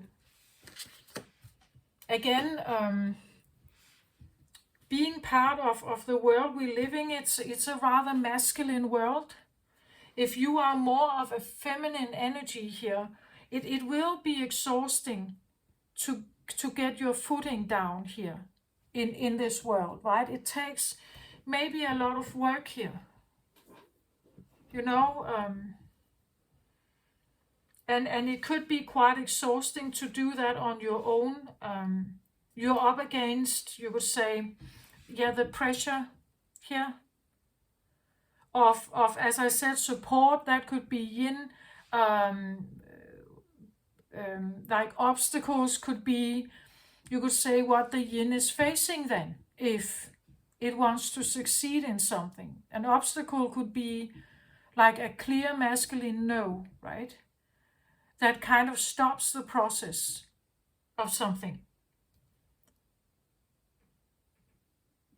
Here it also feels like, you know, like here her hand is totally burned and red, and she's touching this one up here. It could be the feeling that like the masculine realm is not right for you, right? Every time you touch something here, it burns you, and it lowers your frequencies. It lowers your vibration, and the light that you have here from your hands is actually like very beautiful and very and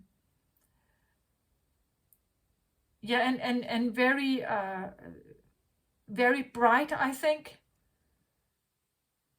But it could be the feeling that you just like you bump up against a glass wall or something, like a filter, or like people don't see it, like you get in tune, or you meet boundaries here.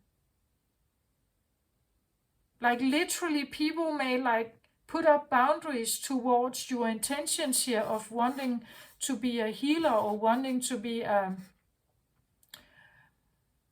like just help.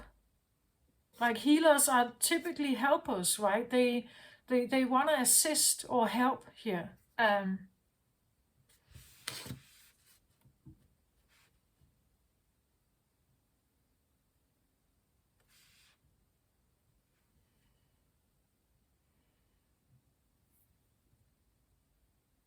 Yeah, that's kind of what I feel like. Yeah, look at this here.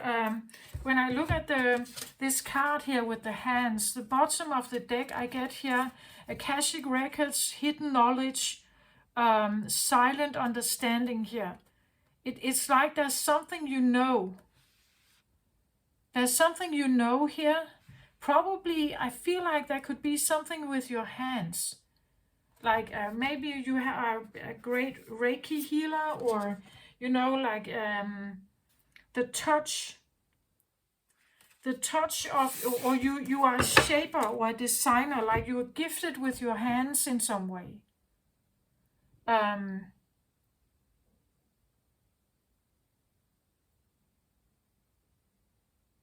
lumen essence here, well, it could be,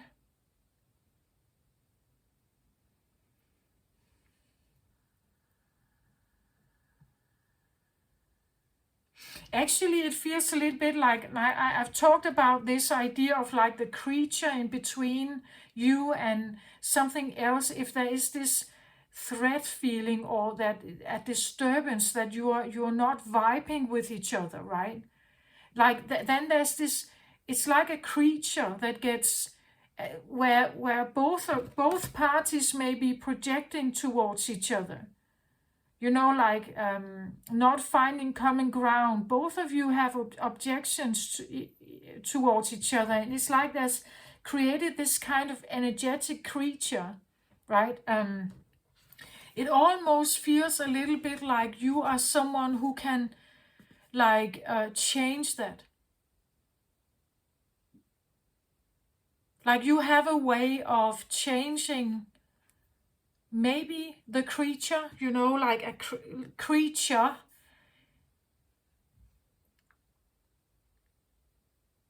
I said before, you know, something like that if you feed the creature and you keep the bad stories up, the things that prohibit you from actually moving forward. Because of course you are supposed to figure this out. But as long as you stick to the bad stories, it's like you are in a void. And in that void, there could be this grumpy creature between these two. Because if you see bad about this and you see bad about this, there's nothing good to say about any of them. And it means every time you think about one environment and the other, none of it is satisfying. So there is this creature in between them that keeps asking for more food. It needs you to be more grumpy and more projective and more sad or more unfulfilled and more, then it grows and grows and is very satisfied with what you're doing. But if you, as I said, if you want to destroy it or get rid of it, you have to not feed it. You have to change the way you think. Now it's not fed anymore. Now it loses its mass, it loses its energetic force, because you concentrate your thoughts on something else. And this is what I see here.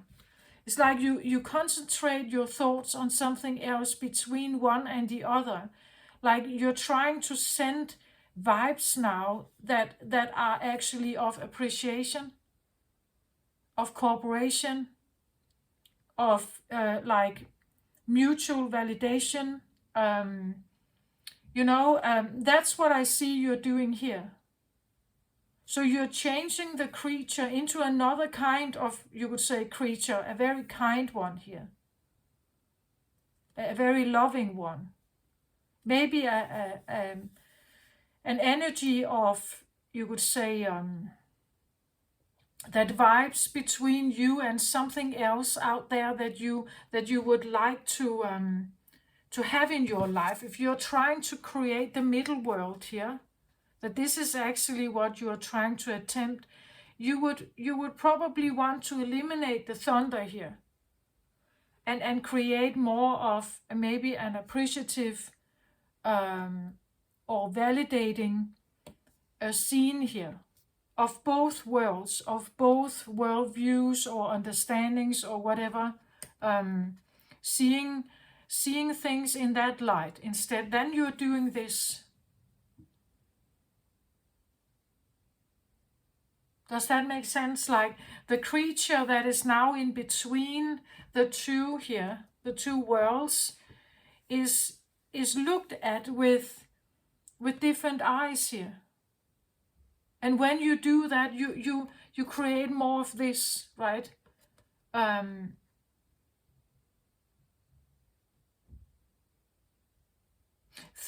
Because it's difficult if you can see.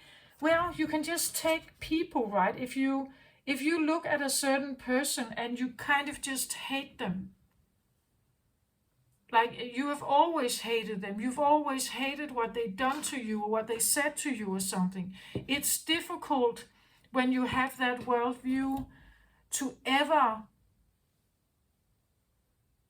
want to hear their story.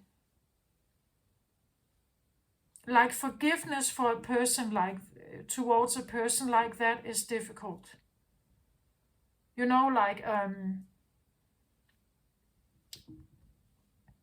Why would you listen to their side of the story if you have already made up your mind? But if though you may have felt hurt or somehow betrayed or left out or not given a voice or something here, if you can somehow find it in your heart here to say, okay, I know there was something good here. That alone opens a door to maybe explore a little bit more, right? That is a kind of understanding that opens a door a little bit.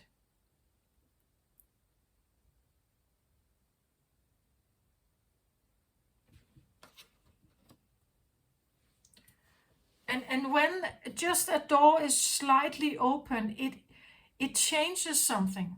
It changes something entirely about maybe you would want to hear their story. Maybe you would want to know, why did you never tell me?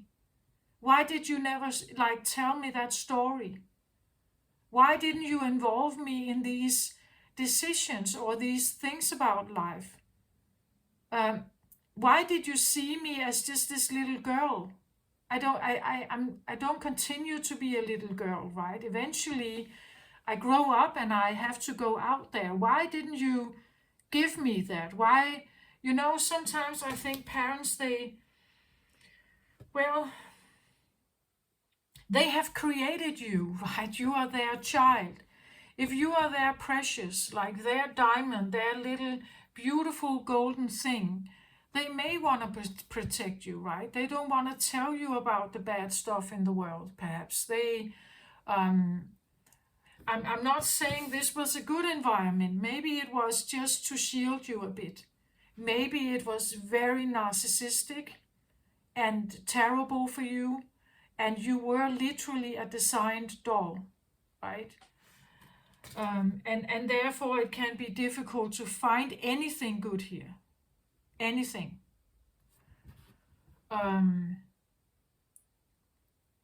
I just feel like for this story that I'm telling here, it's like try to find something good in it. Try to find something that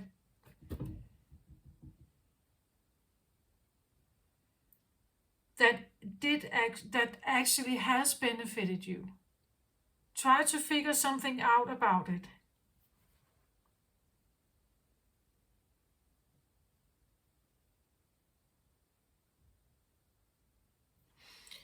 Like if this was really bad, very narcissistic, and you were literally a doll without your own voice, sometimes when something like this happens, it actually is, and I said brainwashed and something like that. It's like you are, then it could be the feeling that you are empty, right? That you don't know who you are here.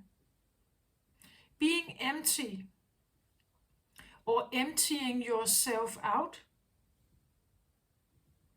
is a skill. It's required through abuse, but it's a skill. So maybe in some situations you can use that, but now consciously, right? And not because someone forces you to, right? But it's a skill. Sometimes people who have gone through some of this are actually very good listeners because they were forced to be. Like they actually are very, very good at listening to what other people want and then do it. Here you have a bit of a soldier, right? Who actually were given an order and then they executed it. This is like a soldier. Like there can be things found here that can be used as special skills, though it wasn't that in the first place, right? When you become conscious of this, it can be used for something else. Again, here we may have a very good actor. Like they can, because they don't have like their own ego or their own identity is filling up the space, they could actually portray a role very, very authentically.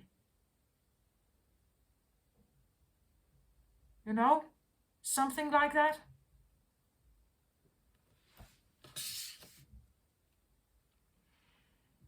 Because they're used to, right? They're used to following someone else's mind, thoughts, feelings, desires, wants and needs, and story and narrative, right? They're used to that. Like they could be a born actor here. because the acting part was created even as a child. But now you choose which role you're playing, right? That could be what this is, right? The middle ground here could be now you're not following any, like one particular role here. You can have different ones and you can choose which one you want to play. Does that make sense? Like that sometimes we learn something when we are children, and the best way to turn it around, again, I feel like I have already turned something here. Like you took the right turn, something changed, and the way you're looking at things are also different than that's how it was shown to me, like I should flip it, like and I do actually feel like you need to flip something here to see something in a different view. Like these are like stepping stones you're going towards, like your own freedom here. Like the freedom comes when you can see like how you can combine the two worlds best possible with, and again with a love creature, or with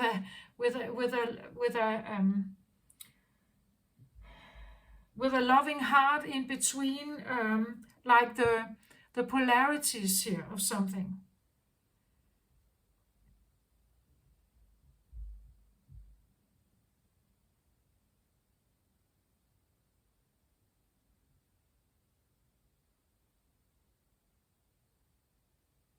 Because it will change your mindset, it will protect your brain, and it will be a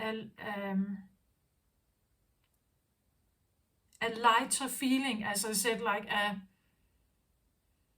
again, I get something about the writer, right?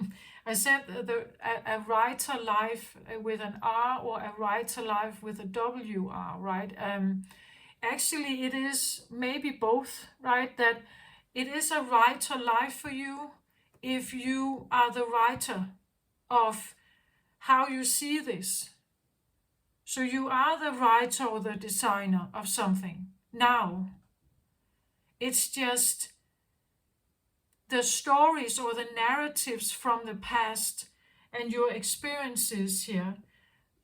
Like if you can change them around and see them in a different light, you will have a different outcome.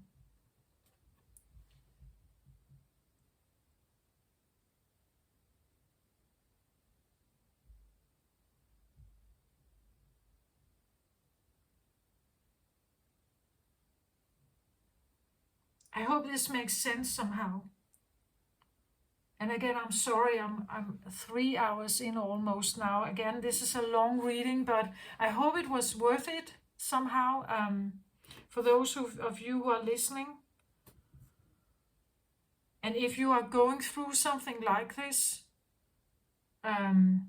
figuring out your own way, again, you are futuristic, Aquarius. So you are doing, what you are doing here is not necessarily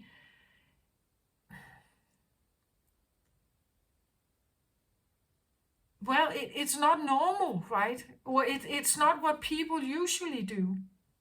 Like they stick to the old stories, they blame each other, they keep the hate up. We know that in families, some parents and children are not speaking with each other for ages, right?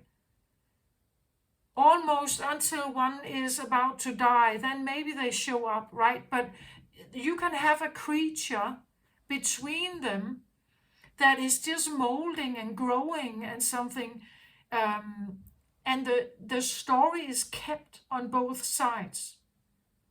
How unreasonable they were, how badly we were treated, right? And both of them sent the same anger.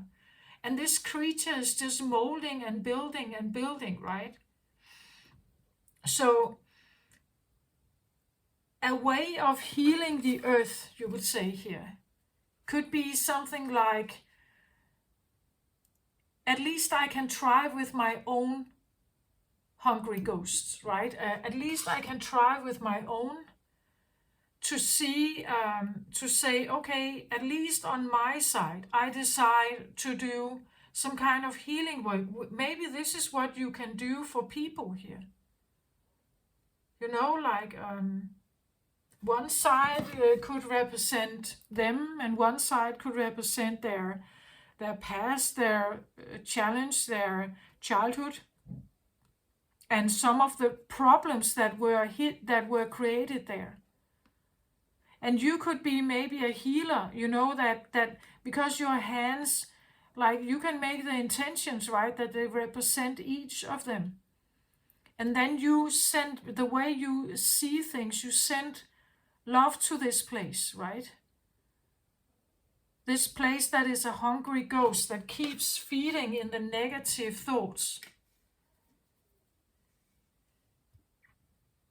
That could be one of the ways that you are a healer here. One of the things that is very powerfully shown here also, right?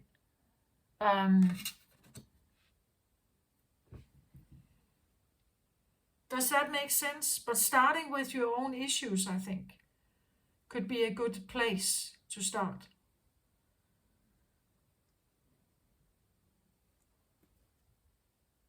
I hope this was worth it.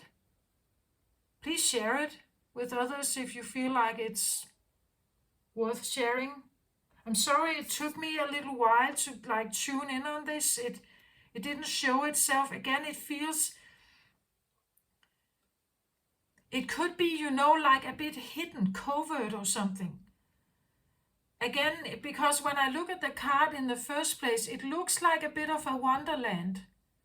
So to the outside world, it may seem like you had a really good, like, childhood, like a really solid, good, protected and beautiful childhood, right? But underneath, and maybe you even thought that, but underneath it, it's like there is something and she wants to leave here. So there is something that is figured out. There is something that is, and you took the cab and it took you down a road of balancing something here, realizing something and balancing something, and it was maybe not what you thought, right? It was maybe not what you thought here. You're still not thinking it, I think. Like, this is an exhausting card. This is where you say, I'm done, right? I'm done. I'm done keeping my firewall up. I'm done protecting myself. I'm done being angry, maybe. I'm done holding on to these like negative stories. These burning papers, every time I touch these burning papers, my hands are like burnt, right? And these are the hands that actually shine light here, right? The more you sit in grumpiness here, the more you shut your light down, like the light in your hands here.